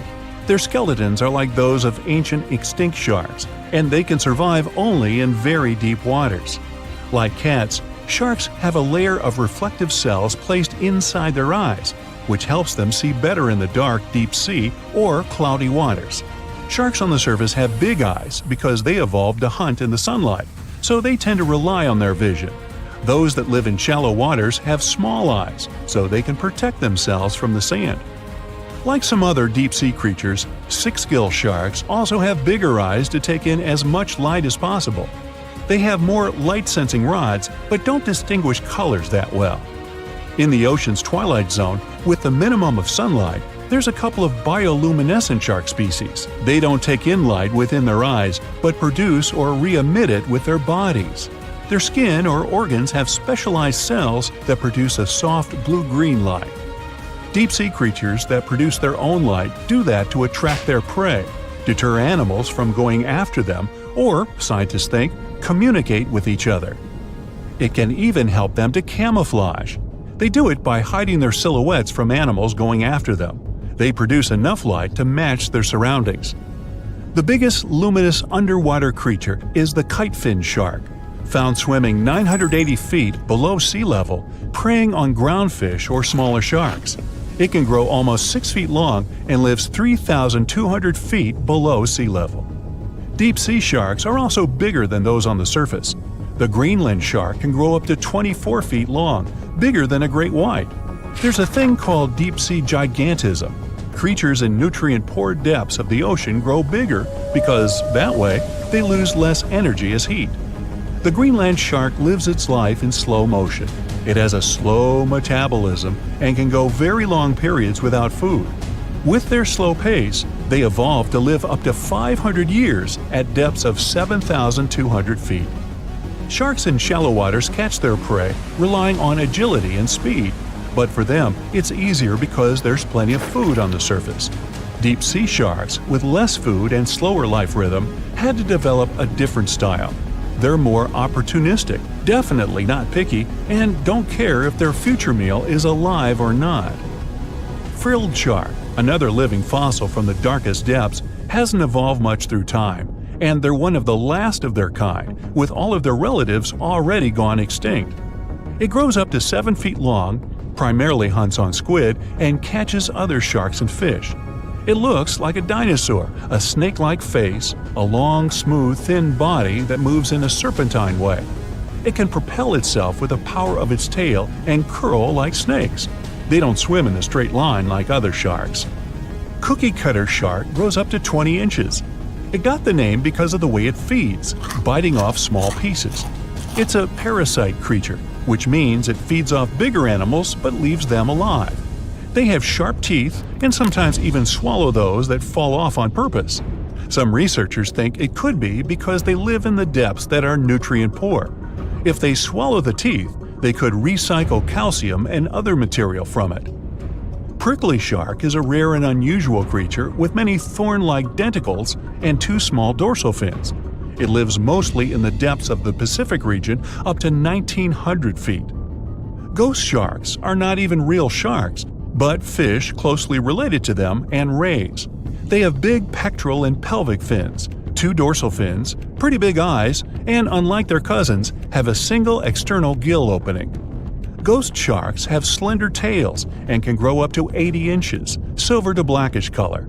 They sometimes live in rivers and coastal waters, but also in the depths of the ocean of 8,200 feet or even deeper.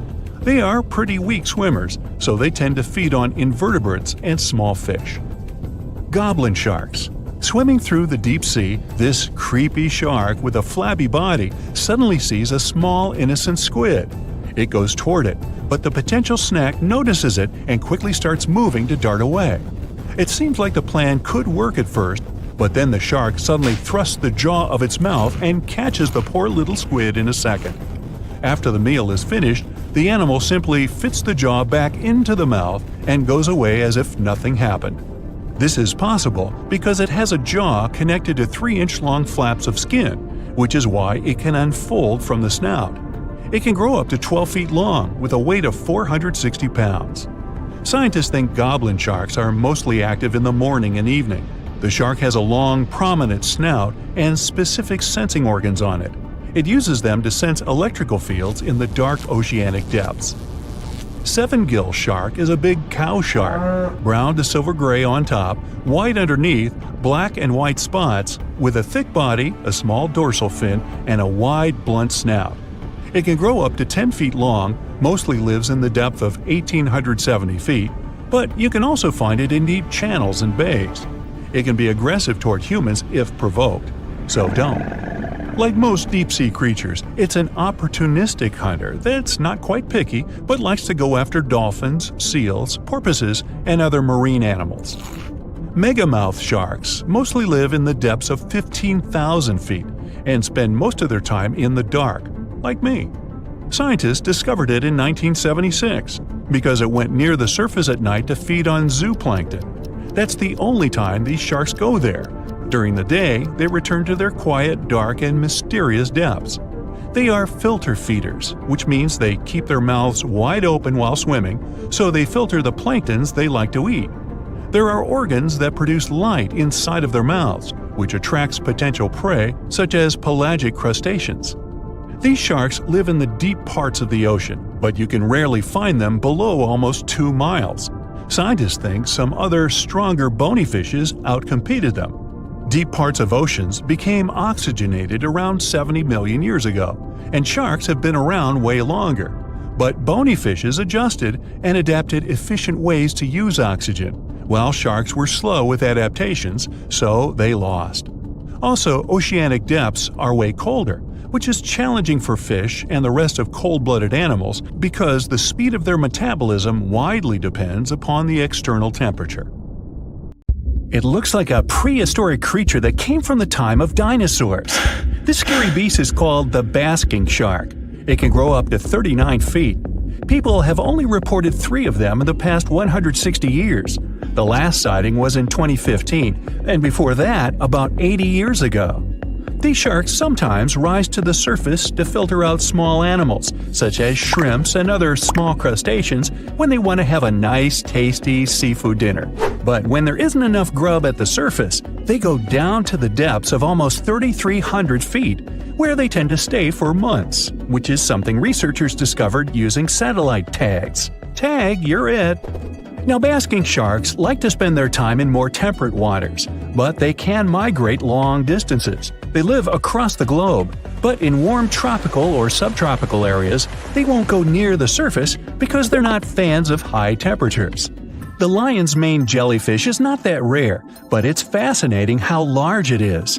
It's the biggest among jellyfish species and the longest animal.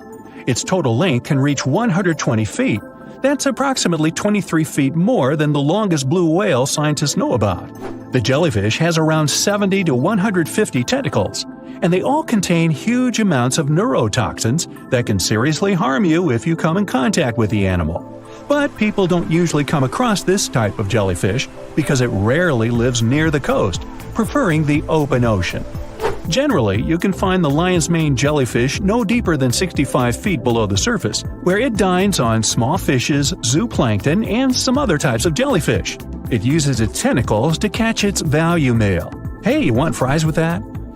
The giant phantom jelly comes out of the darkness and depths of the ocean's midnight zone. Its sun hat-shaped bell reaches over 3 feet across.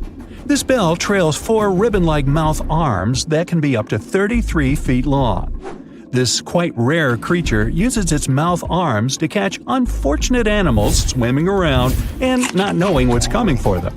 Giant phantom jelly propels itself through the water with periodic pulses coming from its orange head.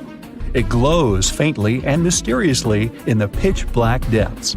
It lives across the globe in all the oceans except for the Arctic. I'm guessing it's too cold. Because of its odd shape, people often call the oarfish the dragonfish or sea serpent. It's about 26 feet long, which makes it the longest bony fish we know about, and lives at depths of 3,300 feet. Oarfish spend most of their time in the deep, dark parts of the open ocean in tropical and subtropical areas. They almost never come to the surface, unless, invited. It's a ribbon-shaped and shiny silver creature with a long red dorsal fin and red oar-like pelvic fins. Its body has no scales and is very thin. The fish can grow to a length of about 30 feet and weigh 660 pounds. Oarfish have really big eyes that help them see better in their dark, scary surroundings. The frilled shark is definitely one of the gnarliest-looking marine animals out there. If you saw it somewhere, you'd probably think you went back to the age of dinosaurs.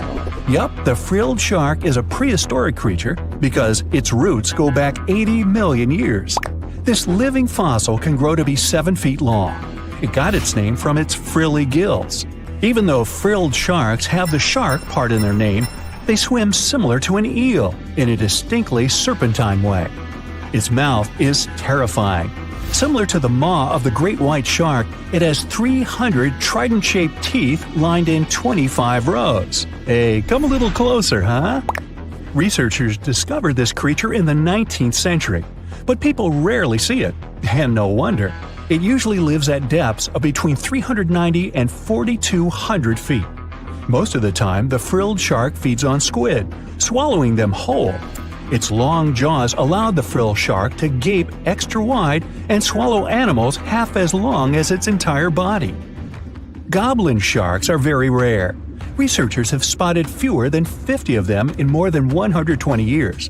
But maybe that's for the best, since we're talking about a pretty scary fella with a narrow snout and sharp teeth. It's also capable of thrusting its entire jaw outward when it wants to catch something. Sounds familiar. As it's lurking through the dark depths of the ocean, a goblin shark sees a small squid that looks quite yummy. The dangerous animal inches toward the squid. When the poor creature notices the predator, it tries to dart away, but it's too late. The shark has already thrust its jaw the whole 3 inches out of its mouth. This jaw is connected to the flaps of skin the shark can unfold. This helps a lot because the goblin shark is a sluggish animal, so it's pretty hard for it to chase its food. After finishing its lunch, the goblin shark puts its jaw back in its mouth and swims away as if nothing's happened. Goblin sharks mostly live at the bottom of the ocean. Like many other shark species, they prefer swimming alone. Here's a silver-colored creature with very rough skin. That's the ocean sunfish, with a total length of almost 11 feet. Its other name is mola. The ocean sunfish is the heaviest of all bony fish out there. People sometimes call it a swimming head because of its bizarre appearance. These creatures have such a weird shape because they're born with a back fin that never actually grows. It just folds into itself as the animal matures and creates a rounded rudder. The sunfish is a bit clumsy. It moves with the help of its mighty fins that allow the animal to swim on its side. This marine inhabitant is a solitary creature. It mostly feeds on zooplankton and jellyfish. The spotted wobbegong is one of the world's rarest sharks. It grows to be more than 10 feet long. It may not look as terrifying as some of its shark relatives, but it's pretty good at catching unsuspecting animals swimming past, mostly during the night. The animal has a spiracle, which is why it can breathe while staying still at the bottom of the ocean. It's motionless most of the time, which is why you can barely notice it. Its flat body and large pelvic and pectoral fins blend in with the underwater terrain. That's why they're so good at hiding. This ability helps when these sharks want to protect themselves too. Wobbegong means carpet shark. They usually live close to the ocean floor in coral reefs, on sandy bottoms, and under piers. People have even spotted the shark in the water that is barely deep enough to cover its flattened body. Now, blobfish lack teeth and bones, so they can't actively hunt. Since they don't have much muscle mass, they can barely move around. Hey, I had a roommate like that once. They get their energy from animals they scoop up from the seafloor.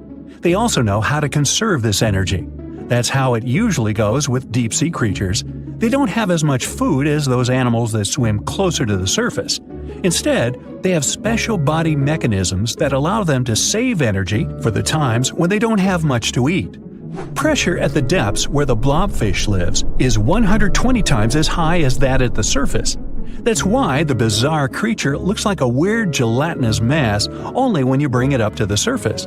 The pressure here is not strong enough to keep its body together. Hey, breaking up is hard to do.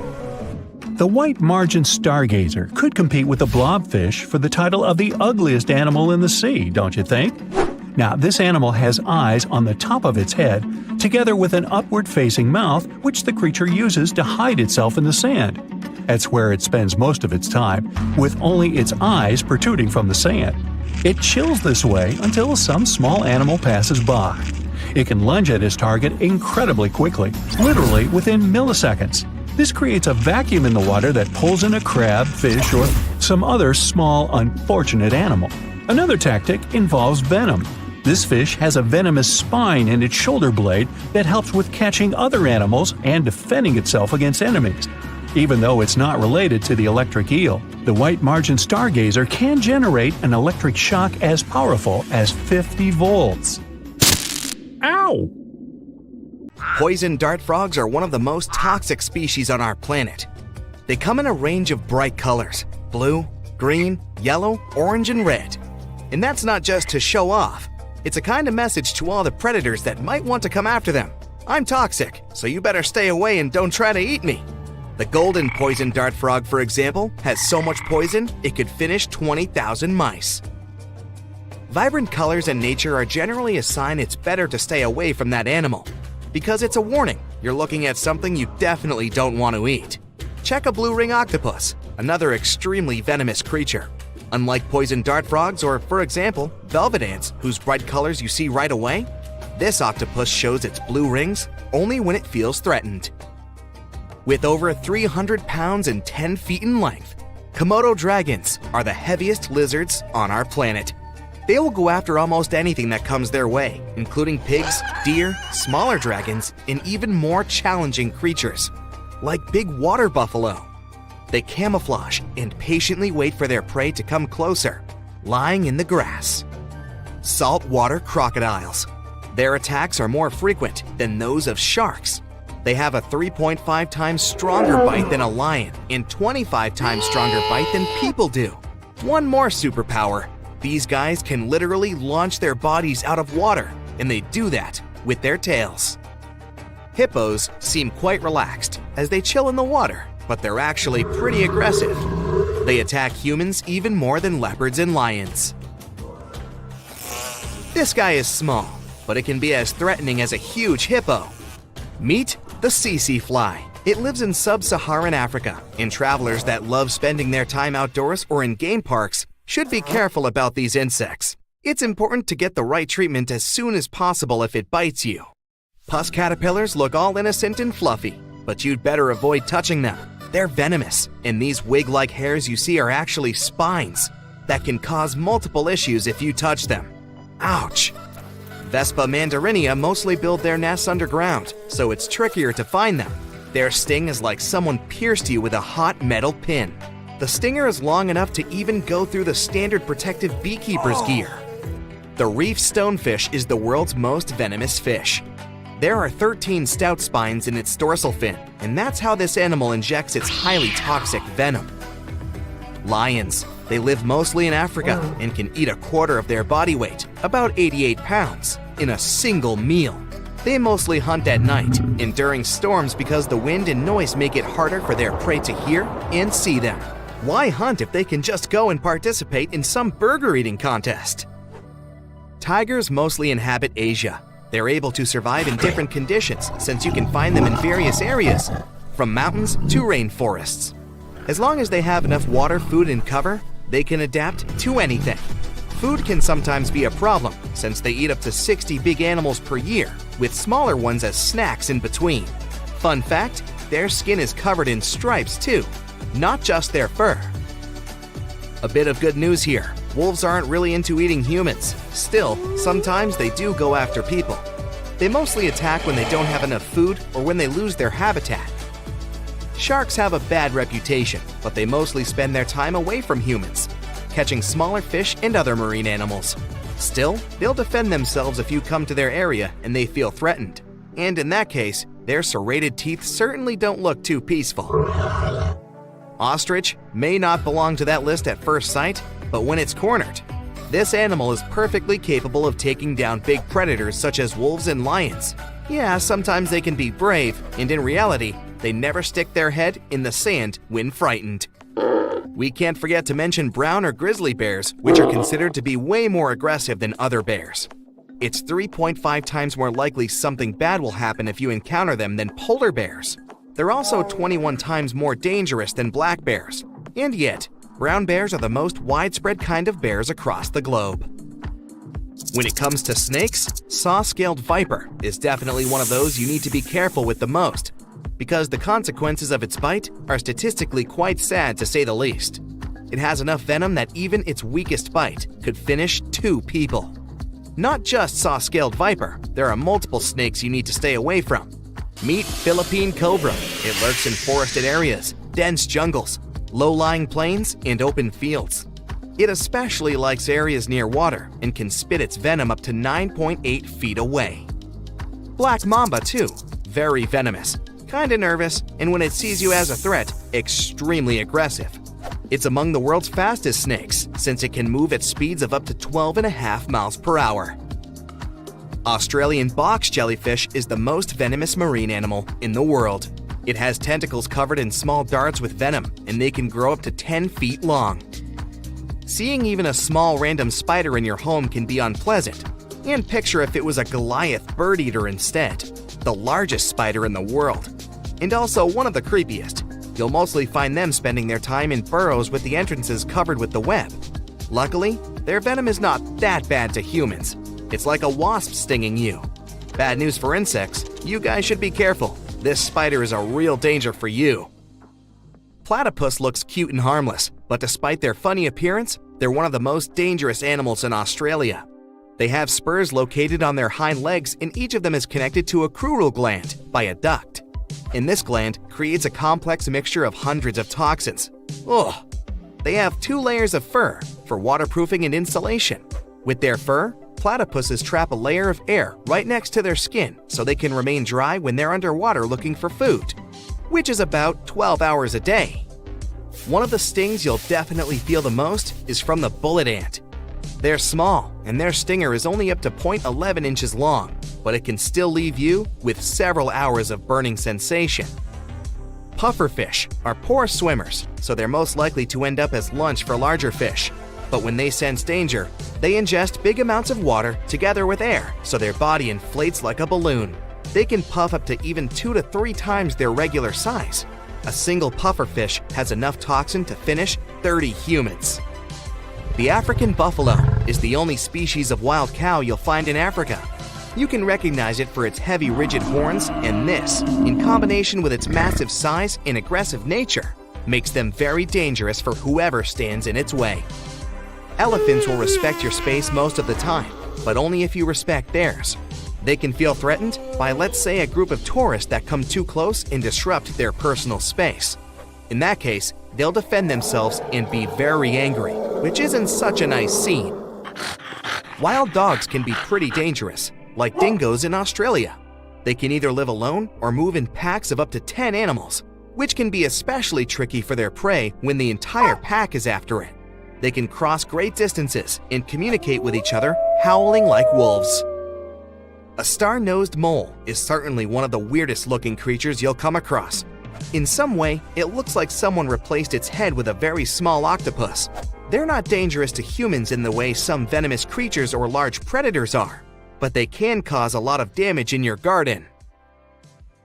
Dinosaurs, big ancient bugs, creepy spiders, and scary insects are all cute animals compared to the monsters that lived on Earth about 500 million years ago. For example, here's a creature that swam in the water like a stingray and had 3 eyes. Its mouth was like a pencil sharpener. 2 long claws with forked tips like pincers protruded from its head, and its gills were somewhere in the back. This is not a thing from a sci-fi movie. This is Mosura. Its remains are preserved in excellent condition. Let's look at it more closely and study other similar monsters.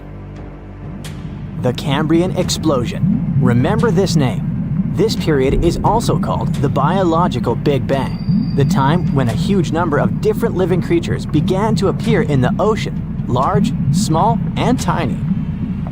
The ancestors of almost all modern animal groups were most likely born during the Cambrian explosion, which lasted from 541 to 485 million years ago. It was a time when the first truly effective and terrifying predators appeared on Earth. One of them was Mosura. It's only the size of an index finger, but you would never want to meet such a creature while swimming in the sea. It's scary to imagine what it could do with its pencil sharpener-shaped mouth. And you probably wouldn't be able to hide from it because, come on, it had 2 eyes on the sides and 1 big eye on its forehead. Mosura belonged to a group of arthropods. Scientists called it a sea moth since it reminded them of a moth. This thing used a flap-like apparatus similar to wings to float in the water like a stingray. This monster was quite creepy, but its appearance may seem familiar because it's a distant relative of modern spiders, crabs, centipedes, and moths. Scientists found several 506 million-year-old Mosura fossils, but unlike many other similar finds, these ones have been preserved in excellent condition. The found fossils showed sharp claws, a toothy jaw, and large gills in the tail section. Some parts of the fossil were so clear that they revealed the details of the creature's internal anatomy, including parts of its nervous and circulatory systems and digestive tract. It had jointed limbs like those of modern insects and crustaceans. When this monster swam in the sea, it probably grabbed its prey with long spiked claws sticking out of its head. Many Mosura relatives have claws covered with multiple spikes, which help them grab food. But that ancient creature had smooth claws forked at the tips. That is, it grabbed the prey with those tongs, using them like chopsticks, and then brought it to its mouth. Of course, this is an assumption, and nobody saw how this creature actually did it. Unlike many other similar animals, Mosura's posterior segmented body was studded with gills.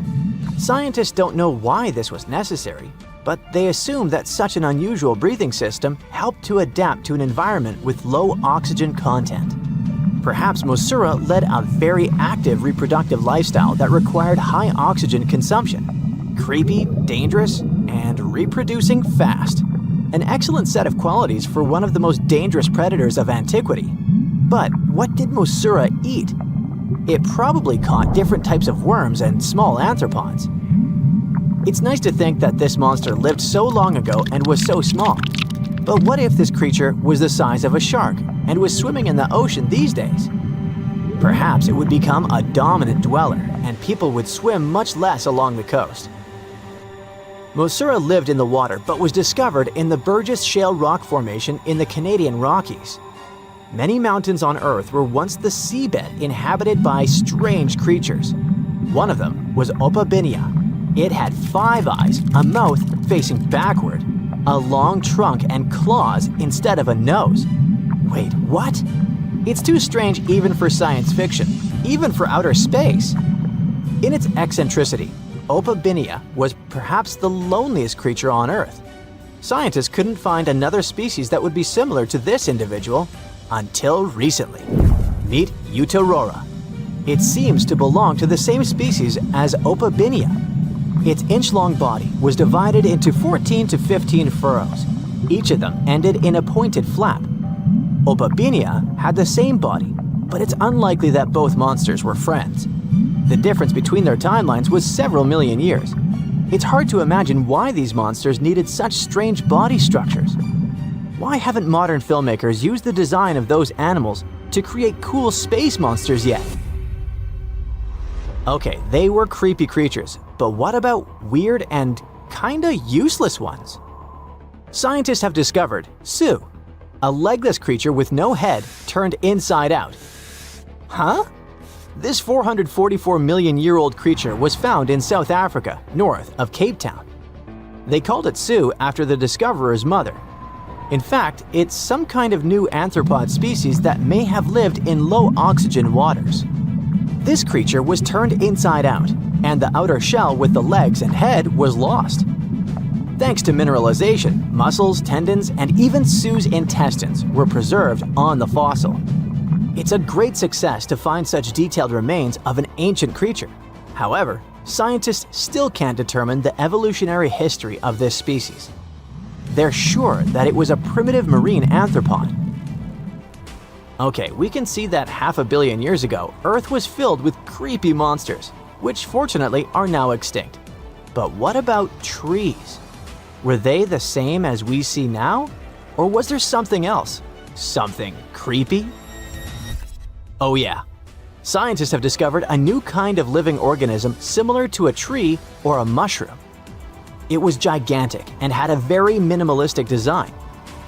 Meet the Prototaxites. It's basically just a big stick with a round end poking out of the ground. It was smooth, didn't have the usual tree bark, and looked more like a mushroom without a cap.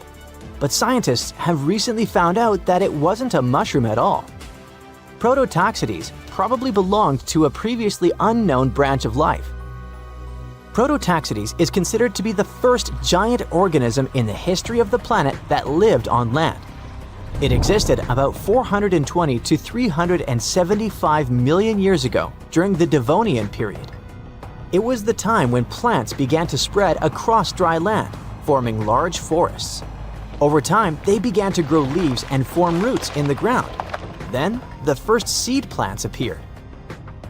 The real colonization of land began. The first arthropods, such as centipedes, arachnids, and other unpleasant creatures, began to walk among those forests. Meanwhile, the water was filled with a huge biodiversity. There was a giant supercontinent on the planet, and smaller parts began to break off it. During this period, Prototaxites towered over the land. Some of these things reached 26 feet high and 3 feet wide. It's like a 3-story house and as thick as a palm tree. But what was it? A plant? A mushroom? Algae, perhaps? Scientists discovered them in the middle of the 19th century, but only in 2007 did they conduct chemical analysis. Research showed that it was most likely a giant mushroom, but in 2025, scientists refuted this conclusion. It turns out this may have been an unknown life form that existed separately from the kingdom of fungi, animals, plants, and protists. Scientists noticed that the inner part of Prototaxites consisted of a number of tubes. There are similar tubes inside mushrooms, but the tubes of that ancient living thing branched and joined differently. They even had a different chemical composition. The main building block of mushrooms is chitin, but the Prototaxites contained chemicals similar to lignin, a substance found in the bark of trees and other plants, and its anatomy differs from the structure of any other organism known to us. What were they doing on Earth? Just chilled and enjoyed the bloom of life? Did they produce some kind of fruit, like a banana with eyes and claws? Scientists don't know. What if it was something that was brought to Earth from outer space? What if they were flowers planted by another civilization? What do you think? You decided to go scuba diving for the first time. The water is clear and the sun is shining on the seabed. You take a few selfies and the fish swimming by when suddenly, the ocean goes pitch black. You look up and, oh my, what is that gigantic animal? It's definitely not a shark, not a whale. Is it a turtle? Yup, but fear not, it's not gonna hurt you. If you had lived on this same Earth about 72 million years ago, then maybe this could have really happened to you. Scientists have recently found the fossils of a gigantic marine turtle that could have grown as big as 12 feet. If you don't have any idea of how big that is, let's see some examples. That's the average length of a hippopotamus, 6 golden retrievers, or 2 Michael Jordans stacked on top of each other. The turtle's scientific name is an homage to that old-school sea monster called Leviathan. Maybe you remember this from old-school history lessons. The Leviathan is supposedly a mythical creature that would swallow entire ships or people that were deemed too greedy by the creature. Can you imagine being swallowed by this humongous sea turtle? No, thank you. The fossils of this gigantic creature began to be excavated between 2016 and 2021, all the way in northeastern Spain. The first fossil was located by a hiker in the Spanish Pyrenees, and it was around 8 inches long. The pelvis of this turtle alone measured around 35 inches. It would definitely be one of the biggest turtles today if it hadn't gone extinct. FYI, the largest living sea turtles today can reach up to 6 feet in length, which is already pretty big. Now, how about a gigantic prehistoric scorpion? I bet most people here are not huge fans of these creatures, especially since they're poisonous, which is why the thought of a 9-foot-long aquatic scorpion might be the stuff of nightmares. Let's just say that if they hadn't gone extinct some 400 million years ago, lakes and rivers would be much more dangerous places for humans today. These gigantic insects were considered to be apex predators in their time, hunting everything from fish to other animals, even of their own kind. Yikes! I got goosebumps just imagining these creatures. Should we thank the asteroid that hit our planet now or later on in this video? Another prehistoric animal that would shock humans if it were still alive is the so-called Megatherium, a gigantic sloth. This huge sloth is believed to have grown up to 20 feet long, and its weight could be up to 8,000 pounds. It was found in the woodlands and grasslands of South America. The creature used to stand on its 2 feet in order to reach leaves on high branches. These giant sloths had huge claws. They helped them climb trees. I gotta say, I feel uncomfortable imagining these elephant-sized sloths climbing trees.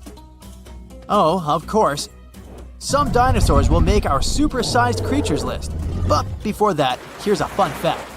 Did you know some dinosaurs are still alive today? Scientists have proven that birds are classified as theropod dinosaurs.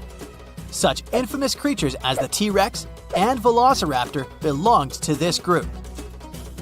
I'm sure you've heard these names even before you watched Jurassic Park.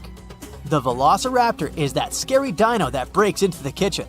Well, they evolved, gained some feathers, and turned into various species of birds we know today.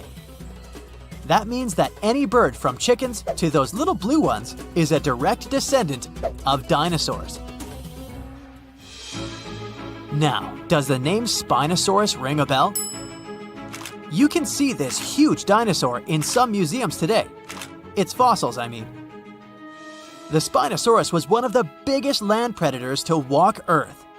Actually, to walk its land and water, since scientists believe that this dino was semi-aquatic. It fed mostly on meat, which means humans would be its natural prey if it lived today. This meat-eating dino lived around 90 to 100 million years ago. It was about 60 feet long, 12 feet high, and weighed up to 22 tons. Its head was around the size of 8 bowling balls and was shaped like a crocodile's face.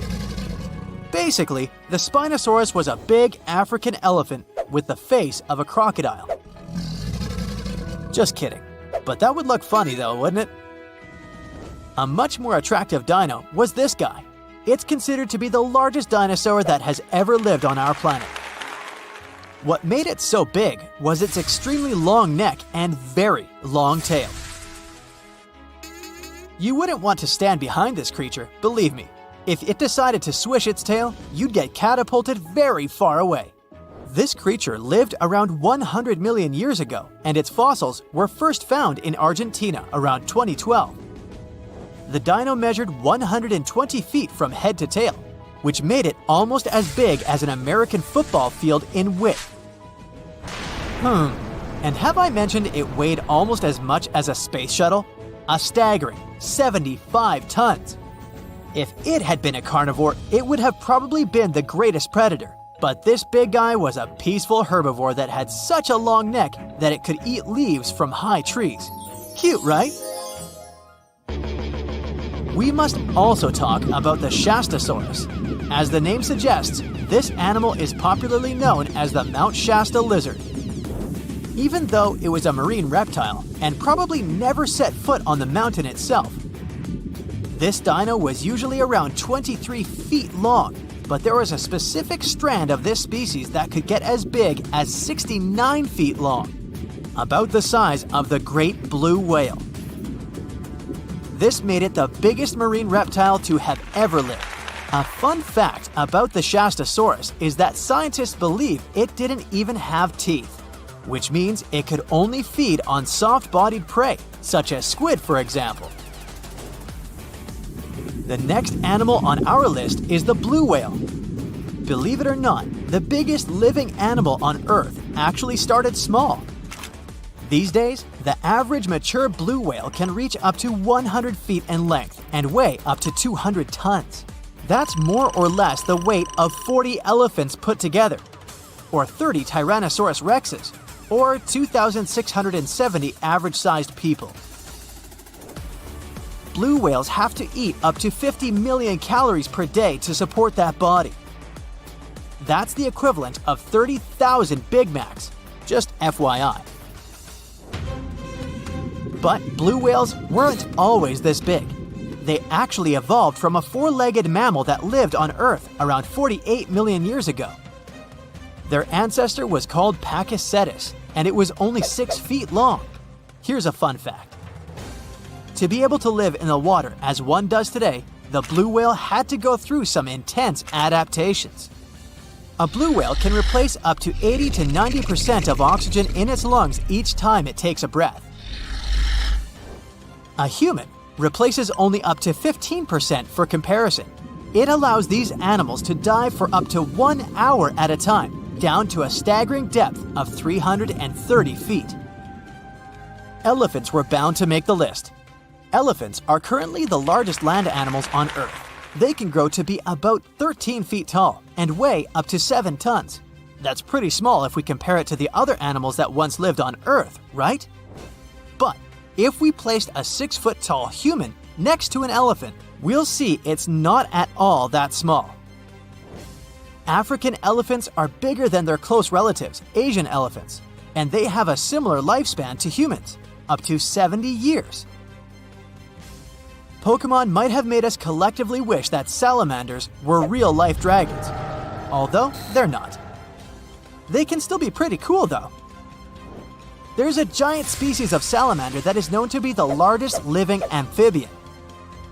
They can grow to be as long as a regular-sized human, reaching up to 6 feet. I bet that wouldn't be a pleasant underwater encounter. So, Megalodon was one of the biggest and most ferocious monsters on our planet. Powerful jaws, razor-sharp teeth, gigantic size. But what do you know about how it sounded? Imagine how loudly it growled, permeating the underwater world with sound vibrations. This sound resembled nothing. Megalodon didn't have a voice. It was a shark, and sharks don't have sound-producing organs. It was a quiet danger. But despite its muteness, yes, that is a word, you could have still heard it. Come with me. Now you're underwater, clenching your fist, raising your hand, and quickly bringing it down. Now imagine that you have a big submarine instead of a fist and hear the water flowing around the smooth surface of the hull. That's what a megalodon sounded like. When this monster was swimming out to the surface and opening its jaws, it sounded like a waterfall. The giant shark swam at high speed. When the water was passing through its mouth and gills, it sounded like a flowing river, a fast, powerful river. Megalodon had no voice, only the scary sound of flowing water. Other ancient fish could make sounds, but you would hardly hear them. Whales, dolphins, and their distant ancestors are not counted because they're mammals. Fish communicated at frequencies elusive to human ears. They still have this ability, but in most, the ocean was and is a pretty quiet place. So let's get out on ancient lands and check what was going on with the sounds there. Thanks to modern technologies, scientists can analyze the sounds of many ancient animals. Using CT scans, they found that some dinosaurs had complex systems of small open pockets in their skulls. They used these winding cranial mazes to reproduce a wide range of sounds and regulate body temperature, and people have managed to hear them. An ancient bird that lived 79 to 140 million years ago, Vegasus, sounded similar to some farm birds like duck and geese. But the ancient creature probably screamed in a scarier way. Scientists found this out thanks to the Syrinx fossil they discovered in 2016 in Antarctica. It's the oldest known vocal organ in the world. It helped Vegasus make a double humming sound coming from the left and right sides of the Syrinx. Imagine a duck and goose screaming. Increase the volume several times. Perhaps that's what its distant ancestors sound like. As for other flying reptiles like the pterodactyl, it couldn't scream like Vegasus because it didn't have a syrinx. These winged monsters could growl, hiss, and snap their beaks, and this was their most effective sound. Remember any tall basketball player. The skull of the pterodactyl was slightly longer than their height. Just imagine what a noise the dinosaur created when it was snapping its powerful beak. The clicking sound could deafen and frighten other ancient creatures nearby.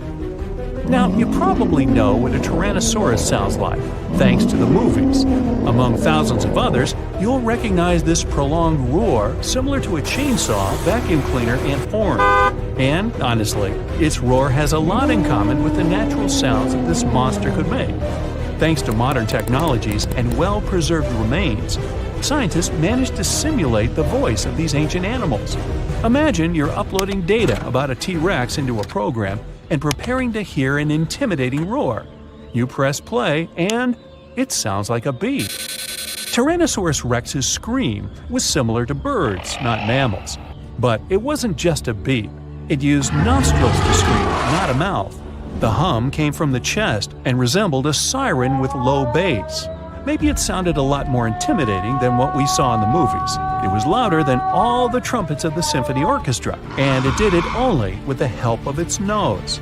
It's not known for sure whether it could growl through the mouth. You could also hear how long-necked dinosaurs sounded in the movies. Their calls were similar to those of elephants, something between a saxophone and a car horn. But in fact, these tall creatures whispered. Almost all mammals make sounds thanks to the laryngeal nerve. This nerve runs down along the neck, then goes around the blood vessels of the chest and comes back to the larynx. In short, the brain gives a signal and it passes twice the distance along the body before the sound is released from the mouth. And now, remember those long necks of dinosaurs? This was the height of a 5-story building. But the voice signal had to run a distance of 10 floors. It took too long to make this long trip, and this affected the dinosaurs' roar. So, when they wanted to make a sound, they just hissed. And it was probably similar to the sound of a giant viper. But the most detailed sounds scientists have managed to get belongs to the Parasaurolophus. You know this herbivorous dinosaur thanks to the long crest on the back of its head. We saw the dinosaur using it in movies and documentaries to fight opponents and enemies. Some scientists believed it also used the comb to drop fruits and leaves from trees. Others thought the dinosaur used it to improve its sense of smell. But it turned out that, in addition to self-defense and fighting, they used the comb to make loud and scary sounds in different keys. Scientists replicated this with fantastic accuracy, thanks to the structure of its hard tissues. Almost all living beings with a voice use soft organs to make sounds, and these soft tissues decompose quickly. Parasaurolophus had solid ones. They noticed tubes leading from the nostrils to the crest and back to the nostrils when they found the skull. It was like a crumhorn, a curved musical wind instrument. This proved the dinosaur used the crest on the back of its head to make the sounds louder. The comb allowed it to trumpet, so its relatives could hear it in the forest. They made humming sounds with low and high notes. Mix a saxophone and trumpet with a goose hum, car horns, and low frequencies, then increase the volume several times. That's what Parasaurolophus sounded like. That's also what my 4th grade band sounded like. But I digress. You can listen to different shades and timbres of this dinosaur on the internet. It used noises with different tones to create complex social connections. They could communicate, identify each other, trumpet danger, or conversely, signal their friendly intentions. Alright, we've just heard how some ancient reptiles sounded. But what about ancient insects? They didn't have vocal cords, of course. Instead, they used friction between body parts. Look at modern crickets chirping with their wings. One wing has tiny notches. The second has the shape of a mediator. Take a simple plastic comb and run your fingertip over its teeth. Crickets make their sounds by the same principle. Their wings vibrate and release a series of sound waves into the air. But the clicking of an ancient bush cricket was very different from modern insects since they were much noisier. The sounds of these clicks were like a whistle. With the help of high-frequency waves, they could also communicate secretly as if they were doing it through a closed radio channel. If you heard this, you would hardly be able to fall asleep to it. Now, modern crickets are not so loud, as they began to add more high frequencies to their sounds. Higher pitch waves don't spread as far, reducing the risk that a bat will hear the insects. Just imagine how the jungle of that time sounded. The loud chirping of crickets hurts the ears. Then you hear a brachiosaurus hissing. The clicks of pterodactyls shake the sky like thunderclaps. Then you hear the trumpet sounds of different tones somewhere in the jungle. These are Parasaurolophus communicating with each other. And then you get scared by a loud Tyrannosaurus siren. What a racket! You'd probably not find peace in such conditions. Fortunately, humans appeared millions of years later. And, by the way, scientists have managed to find out and understand what our distant ancestors sounded like. They carefully examined the insert function of the mouth, nose, and throat on the Neanderthal skeleton. Their voices were similar to ours, but the phonetic range of an adult Neanderthal was the same as if they were 2 to 3 years old. It was like mumbling without consonant sounds. The study of the skull couldn't recreate precisely the sound of Neanderthals, but in 2007, scientists extracted DNA samples from their bones. They found a variation of the gene that responds to human speech. Scientists believe that Neanderthals fought with Homo sapiens, our family tree. As a result of this conflict, their kind became extinct. But the found gene points they could have had other connections with each other. Perhaps Neanderthals could understand their language and even pronounce some words. Lions, dogs, cats, all these mammals sleep in pretty comfortable positions. But not whales. They look like giant floating loaves of bread, which is a scene one diver accidentally came across in the Caribbean Sea. 6 whales were just standing upright with their tails pointed down at a depth of about 65 feet below the surface. Scientists discovered that when sperm whales take a nap, they stay in this position for 10 to 15 minutes. They don't move or breathe. But these creatures spend only 7% of their time asleep, far less than other mammals. Usually, they either rest peacefully in the water or relax, slowly swimming next to other marine animals. When they're moving and sleeping at the same time, they're actually taking a nap. These animals can't go too deep and need to stay close to the surface. Great white sharks sleep and hunt at greater depths, which means one less thing to worry about when taking a quick nap. Plus, it gets pretty cold the deeper you go, and whales need warmer environments that can help them maintain the temperature of their large bodies. When alone, dolphins enter a stage of deep sleep. It usually happens at night and lasts for only a few hours at a time. While sleeping, the animal floats at the surface. It shuts down half of its brain, I can relate, together with the opposite eye. The other half is at a low alert level, awake and ready to react if some unwanted visitor comes closer. The part of the brain that is awake also sends signals when it's time to go up to the surface to take a breath of fresh air. Marine mammals have the blowhole. That's a flap of skin they can open and close whenever they want. People breathe automatically. Your body knows what it needs to do even when you're sleeping. But whales and dolphins have a voluntary breathing system. It means they need to consciously go to the surface to get some air. And one part of their brain needs to always be awake to inform the animal it's time to go up. Whales and dolphins can hold their breath way longer than other species. They also have a higher tolerance for carbon dioxide and can take in more air. Their red blood cells store more oxygen too. Whales and dolphins' blood goes only to those body parts that really need oxygen. If a whale only uses its brain, heart, fins, and some other muscles needed for swimming at the moment, those will also be the only body parts that will get the oxygen. Digestion or other functions can wait. The ocean is not a place where you can relax and peacefully fall asleep. While sleeping, fish reduce their activity. Their metabolism becomes slow. Some of them keep floating in the same spot. Others find a safer place among corals or in the mud. Early in life, dolphins learn to make a unique whistle that helps others from their pod to identify them. That means these specific whistles are their names, and dolphins do respond to them. Clams have feet. It looks like a large tongue that sometimes protrudes from the shell, but that's actually the foot, and it's relatively long compared to the length of the animal. Clams use this limb to dig themselves in the sand. The blue whale is the largest living animal, and it's also larger than the majority of dinosaurs used to be. They can grow to more than 100 feet long and have a weight of almost 200 tons. That's like 50 adult elephants. A blue whale's tongue alone can weigh more than one elephant. Such a giant surely needs to eat a lot, 500,000 calories in just one mouthful. The blue whale's heart is the size of a small car and weighs 1,300 pounds. To move the blood through such a giant body, the heartbeats are so strong you can hear them even from 2 miles away. The heart of a whale beats only 8 to 10 times per minute. The whale is one of the loudest creatures out there. Its call can go up to 180 decibels, which is as loud as a jet plane. Almost 95% of jellyfish's body is made of water. For comparison, the human body is 60% water. It's probably not a surprise since jellyfish don't have a heart, blood, eyes, or brain. The other 5% of their body weight is proteins, muscles, and nerve cells. Jellyfish have been around for more than 500 million years. This makes them older than dinosaurs. These creatures haven't changed much, and today's jellyfish are pretty much like their ancestors.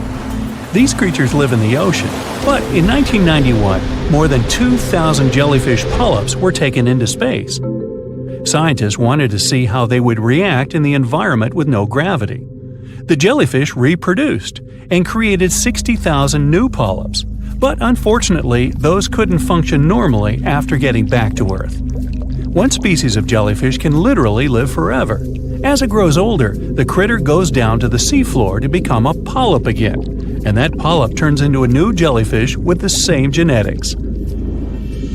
Greenland sharks can live 500 years. This is an animal with almost the longest lifespan among vertebrates. Sperm whales are sociable creatures.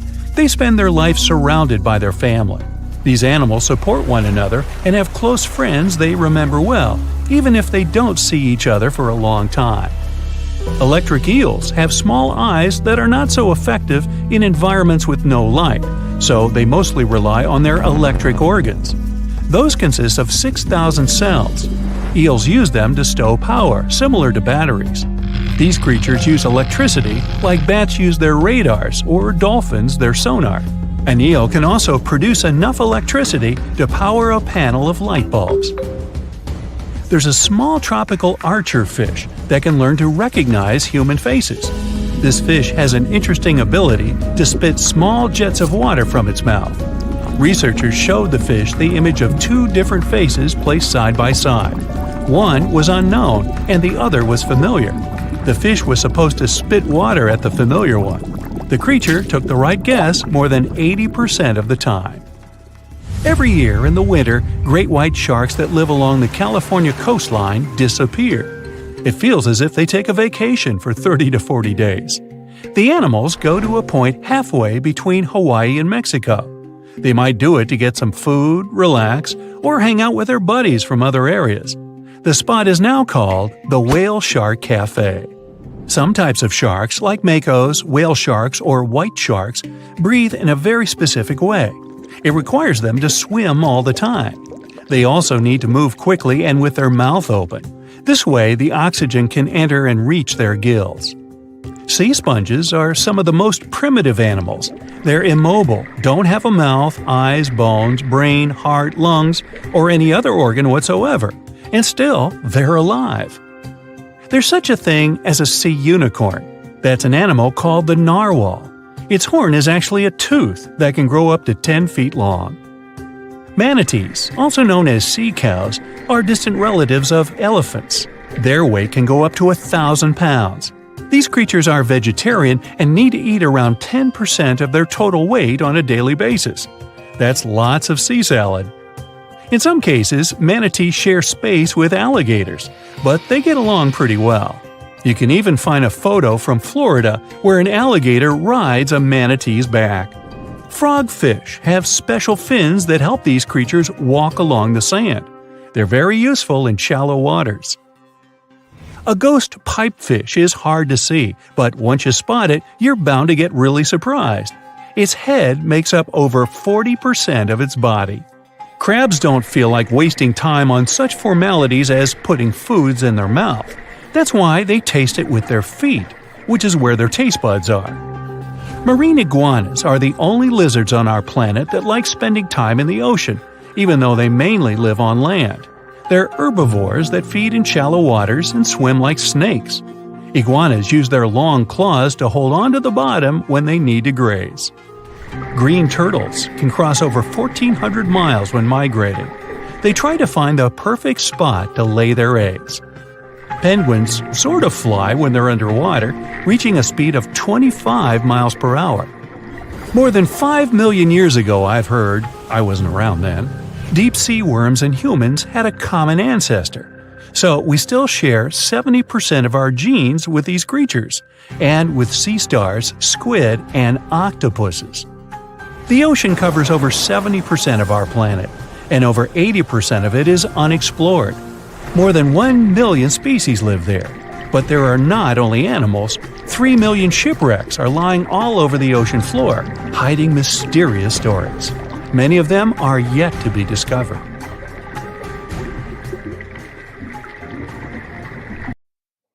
Alright, you're scuba diving in the ocean, watching corals and colorful fish flitting by, when suddenly an enormous shadow appears above you.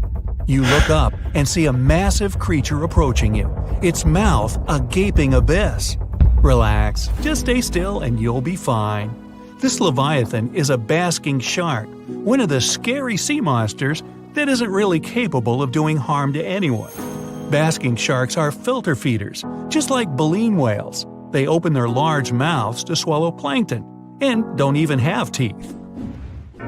It's late night in the Central American jungle. You're out in the wild to watch birds, and you hear flapping of wings. Excited, you look intently into your night vision goggles, only to see a face out of your worst nightmares. Don't scream, you'll scare it away. It's a perfectly harmless, wrinkle-faced bat, and it isn't interested in you. These are fruit bats, and wrinkles on their faces allow them to collect fruit pieces and juice for later snacks.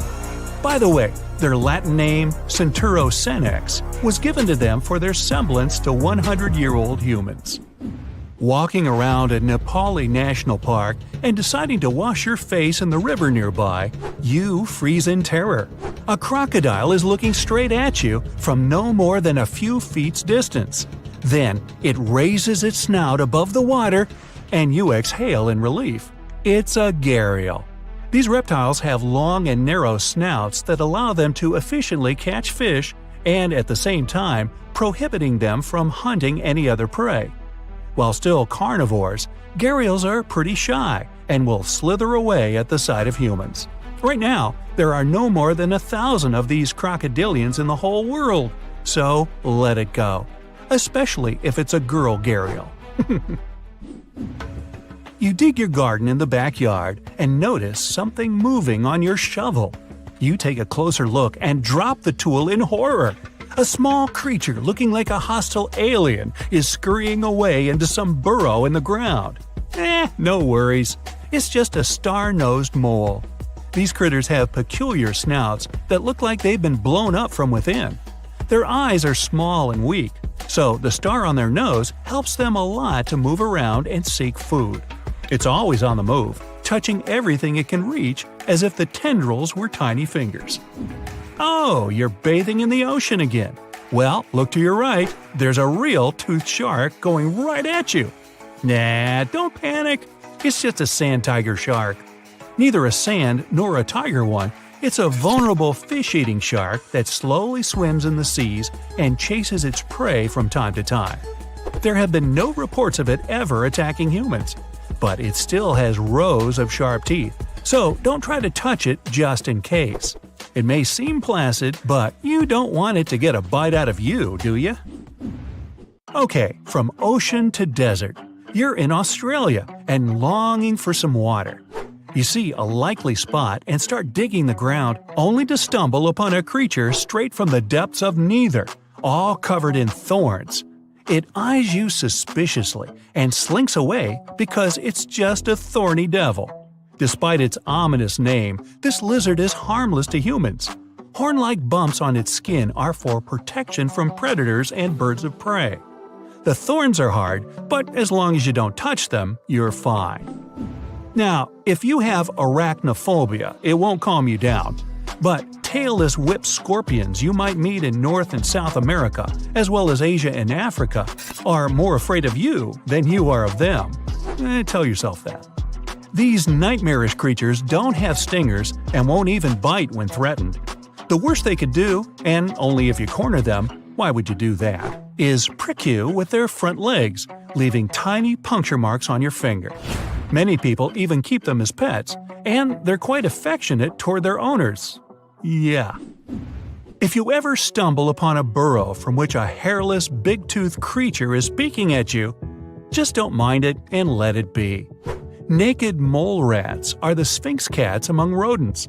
They're close relatives of mole rats, but, well, naked. And they're fascinating in their own right, too, thanks to living entirely underground. They're almost totally cold-blooded, but can conform to any temperature outside.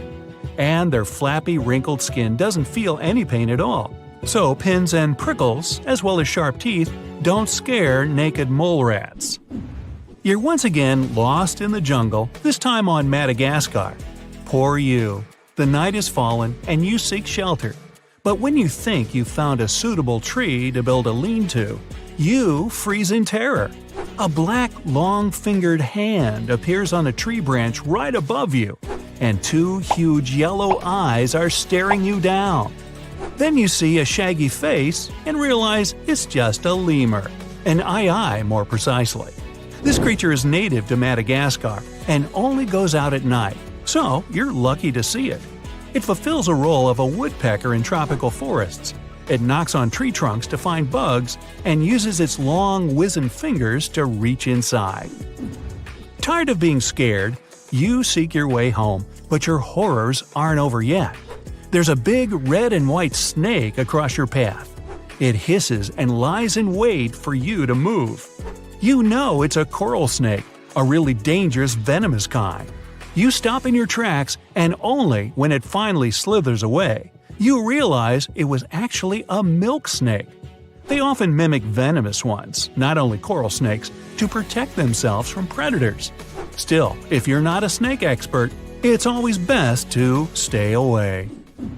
Okay, this creature will infest your darkest dreams. A giant African millipede. It's big, it's glossy black, and it has hundreds of tiny crawly legs. And yet, if it had googly eyes, it could even be cute. Perhaps that's why so many people keep them as pets. That, and because they commonly live up to 10 years. Giant millipedes can't really bite. Their only defense is curling into a tight ball and secreting irritating liquid from the pores of its skin. If you dare touch it, don't rub your eyes or nose afterwards. It's quite unpleasant.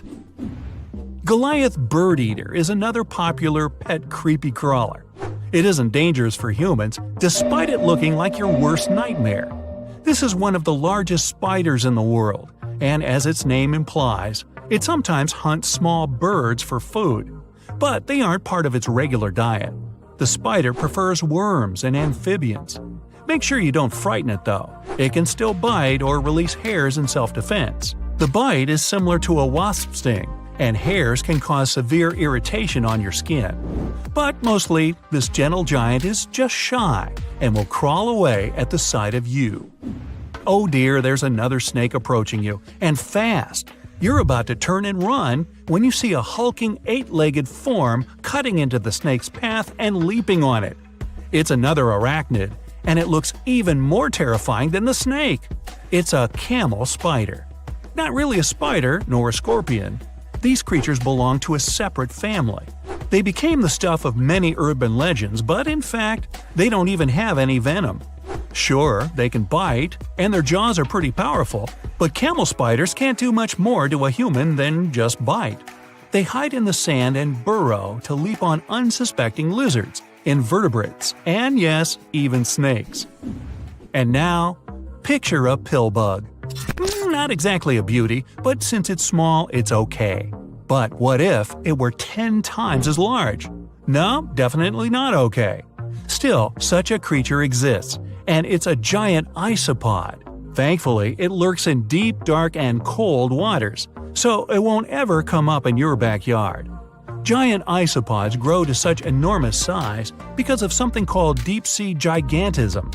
Deep-dwelling creatures have to endure great pressure of water, extreme cold temperatures, and scarce food, so their metabolism slows down. Isopods don't move much, and more often than not just lie in wait until some poor small bug or crustacean crawls within their reach and they can munch on it. And though it looks like a many-legged chaos from below, a giant isopod can hurt you even if it wanted to. Just pet it already.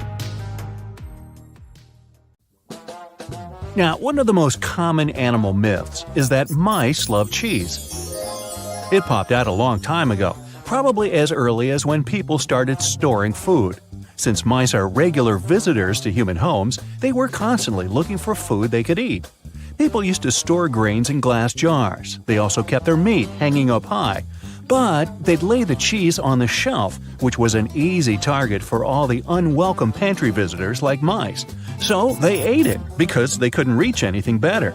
But a mouse will definitely more likely go after chocolate or some other sweet thing than the cheese. Who can blame them? Now, flamingos don't really stand in the water on one leg so they wouldn't get cold. This is just a simple way for them to spare the effort. It's exhausting for us humans to stand on one leg, but for them, this is the most stable position possible considering their peculiar anatomy. This pose doesn't require any muscular work. Now I'm jealous.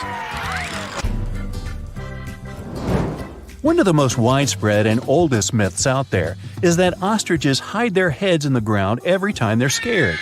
A long time ago, researchers thought ostriches weren't very smart because they bury their heads in the ground without being aware the rest of their large bodies are still out there, where everyone can see them. In fact, ostriches do it when they want to swallow sand and pebbles to boost their digestion or just turn over the eggs they lay in their nests. And even then, they technically don't bury their head, but put it near the ground. Otherwise, with its head in the sand, the poor thing wouldn't be able to breathe. No reason to think of an ostrich as a frightened bird. Like some other animals, it will flee if it senses there's a danger coming. And in some situations, it'll fight back and defend itself. And that's one angry bird. What do you think is the largest thing a blue whale can swallow? Well, we're talking about the biggest animal ever known to have lived on our planet. It can grow up to 100 feet long with a weight of 200 tons. Its heart is as big as a car, and its tongue can weigh as much as an average elephant. It's easy to imagine a blue whale swallowing cars, people, and even small ships, perhaps. But it's all wrong. The largest thing it can actually swallow is a grapefruit. Its throat can take the size of a small salad plate. Whales feed on small fish, plankton, and marine crustaceans, so they don't need a bigger throat. But we wouldn't be able to survive the juices inside a blue whale's stomach anyway. It would finish us within 15 seconds, similar to how long we'd last in space without a spacesuit. So don't try this. Camels don't store water in their humps. We're talking about animals with extraordinary resistance to some pretty extreme conditions.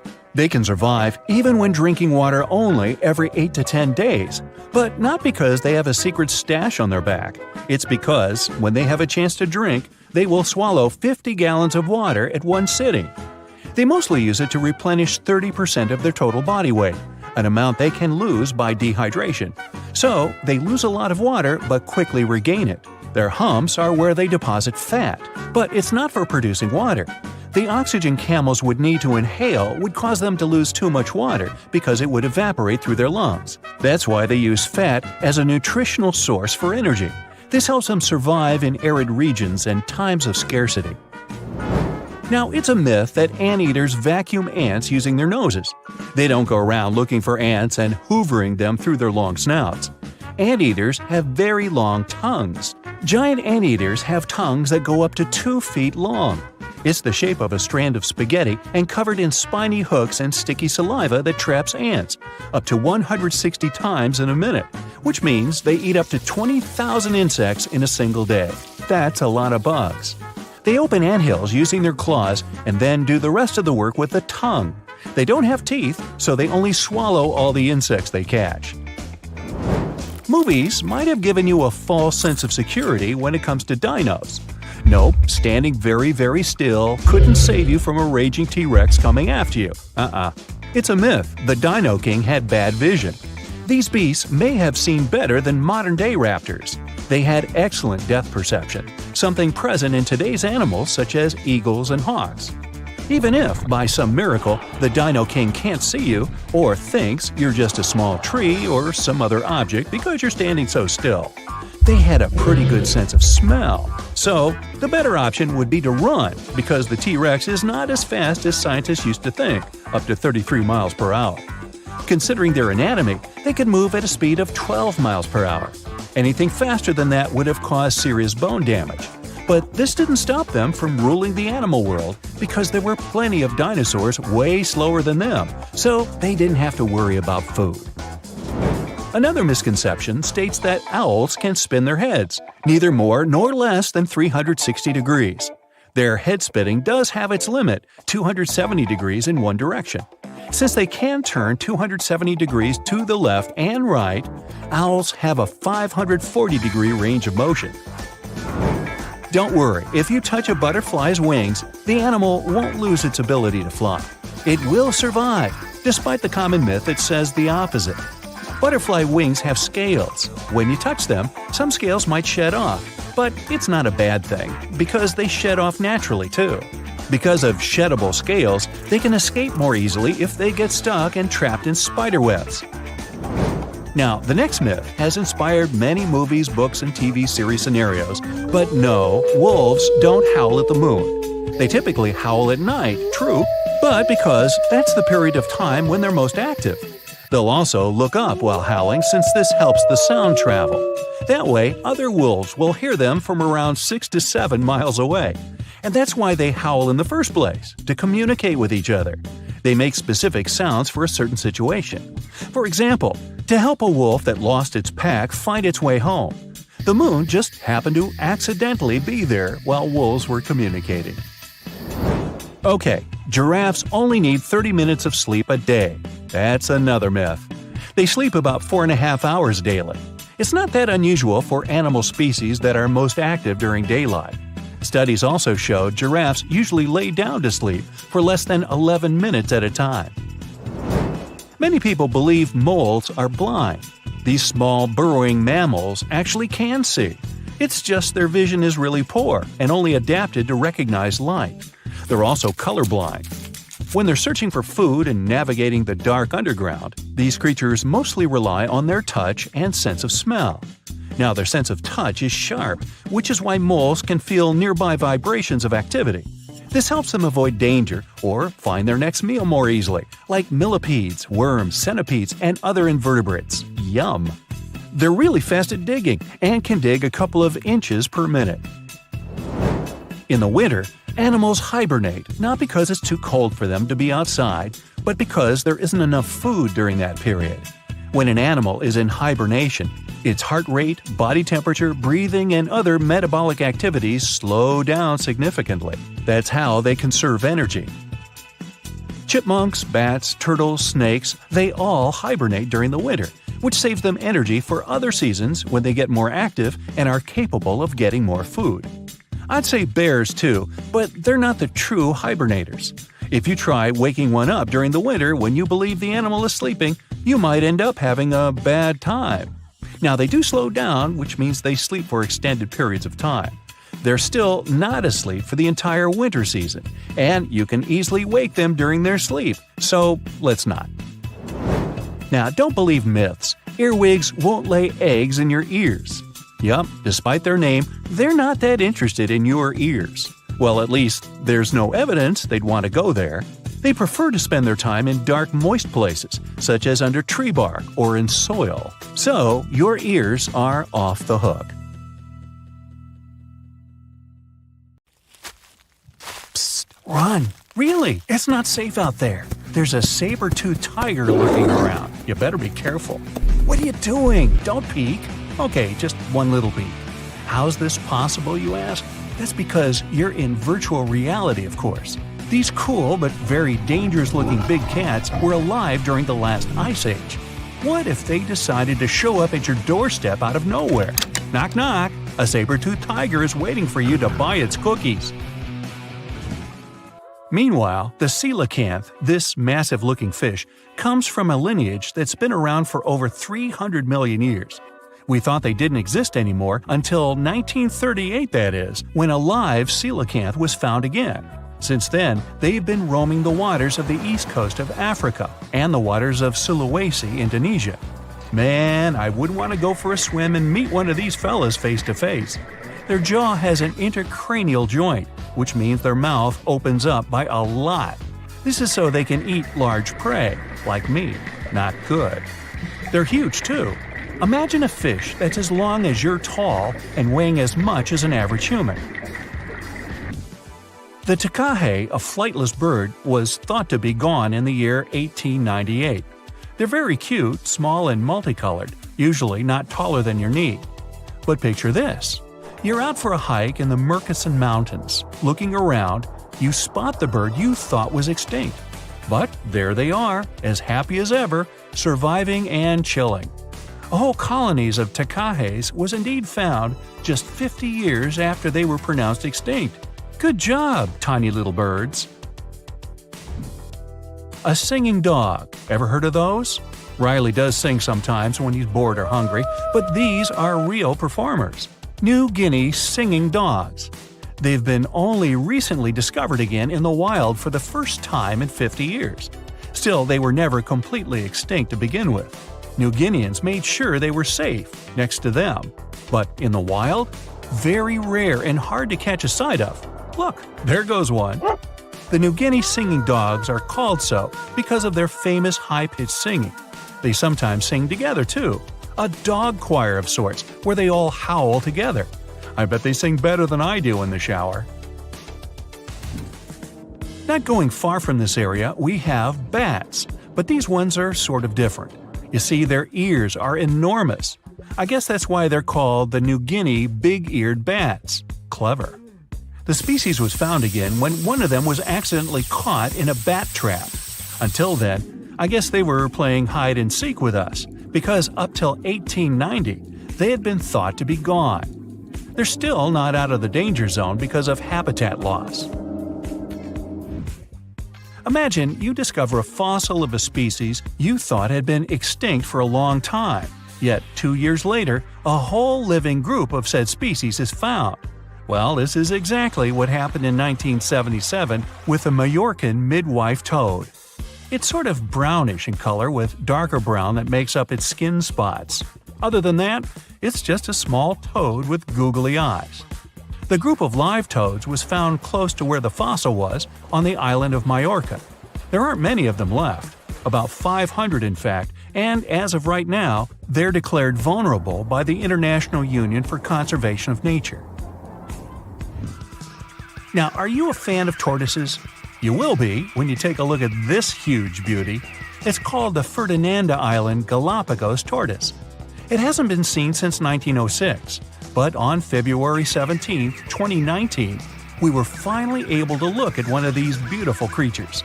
It's probably out there with a few of its mates right now, but they also don't allow themselves to be seen. We only know they exist because there's a few tracks and scents. With yet another frog, we have the horned marsupial frog. They're out and about in Ecuador, in the Chocó Forest to be more specific. They're called this way because of their distinctive horns directly on top of their eyes. You know the pouch kangaroos use to carry their offspring?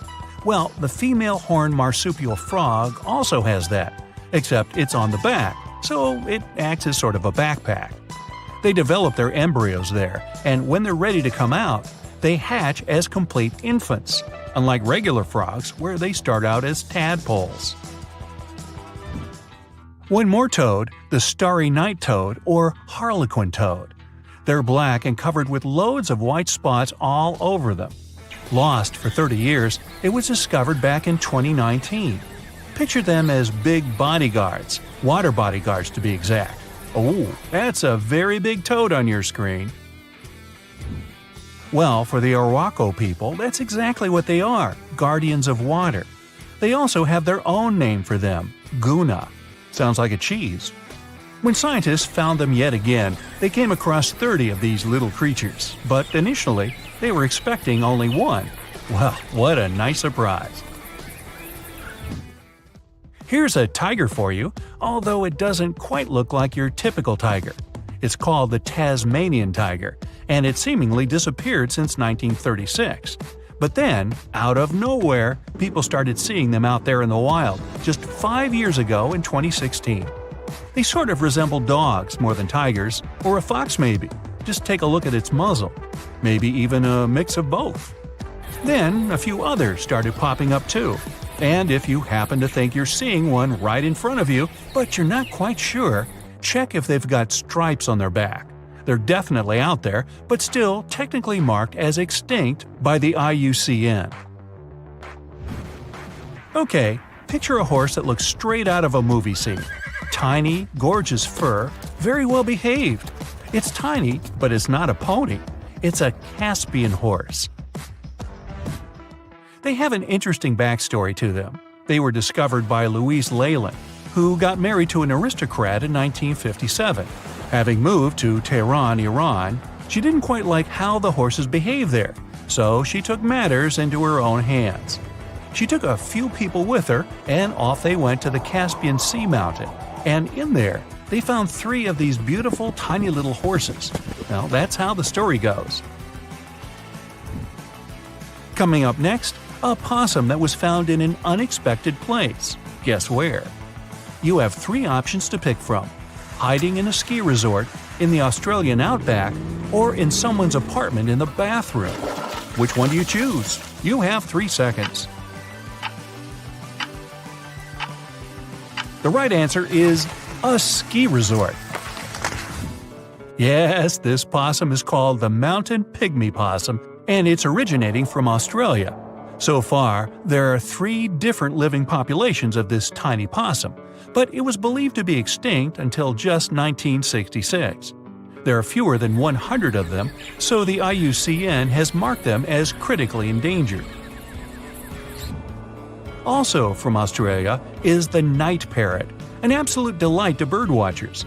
Very beautiful, yet mysterious. These little fellas live in very remote areas. You can probably count on the fingers of your hand how many times these birds have been seen since they were found again in 1979. That's how rare they are. Have you ever seen a pygmy tarsier? Neither have I. It was only in 2008 that 3 of them were caught. Scientists don't really want to lose track of their movements again, so what they did was gift them with tiny little collars. This way they can live their life as happy as ever and will know they're safe. The last one I want to tell you about is the tree lobster, but as the name might mistakenly tell you, they're not really lobsters. They're just big black bugs with huge legs. Their extinction story is a sad one. In 1920, a cargo ship got stuck on Lord Howe Island, and it had rats aboard. These rats fled the ship and ran straight to land. Even though tree lobsters are bigger than most insects, they're still relatively small compared to rats. The poor things never stood a chance. Still, in 2004, life shone again for these distinct critters. A pair of Australian scientists were out and about on the island and came across 24 of them. All of them were living beneath one single shrub. Hey, if there's enough space for everyone, it's not small, it's cozy. Bottom line, it's better to be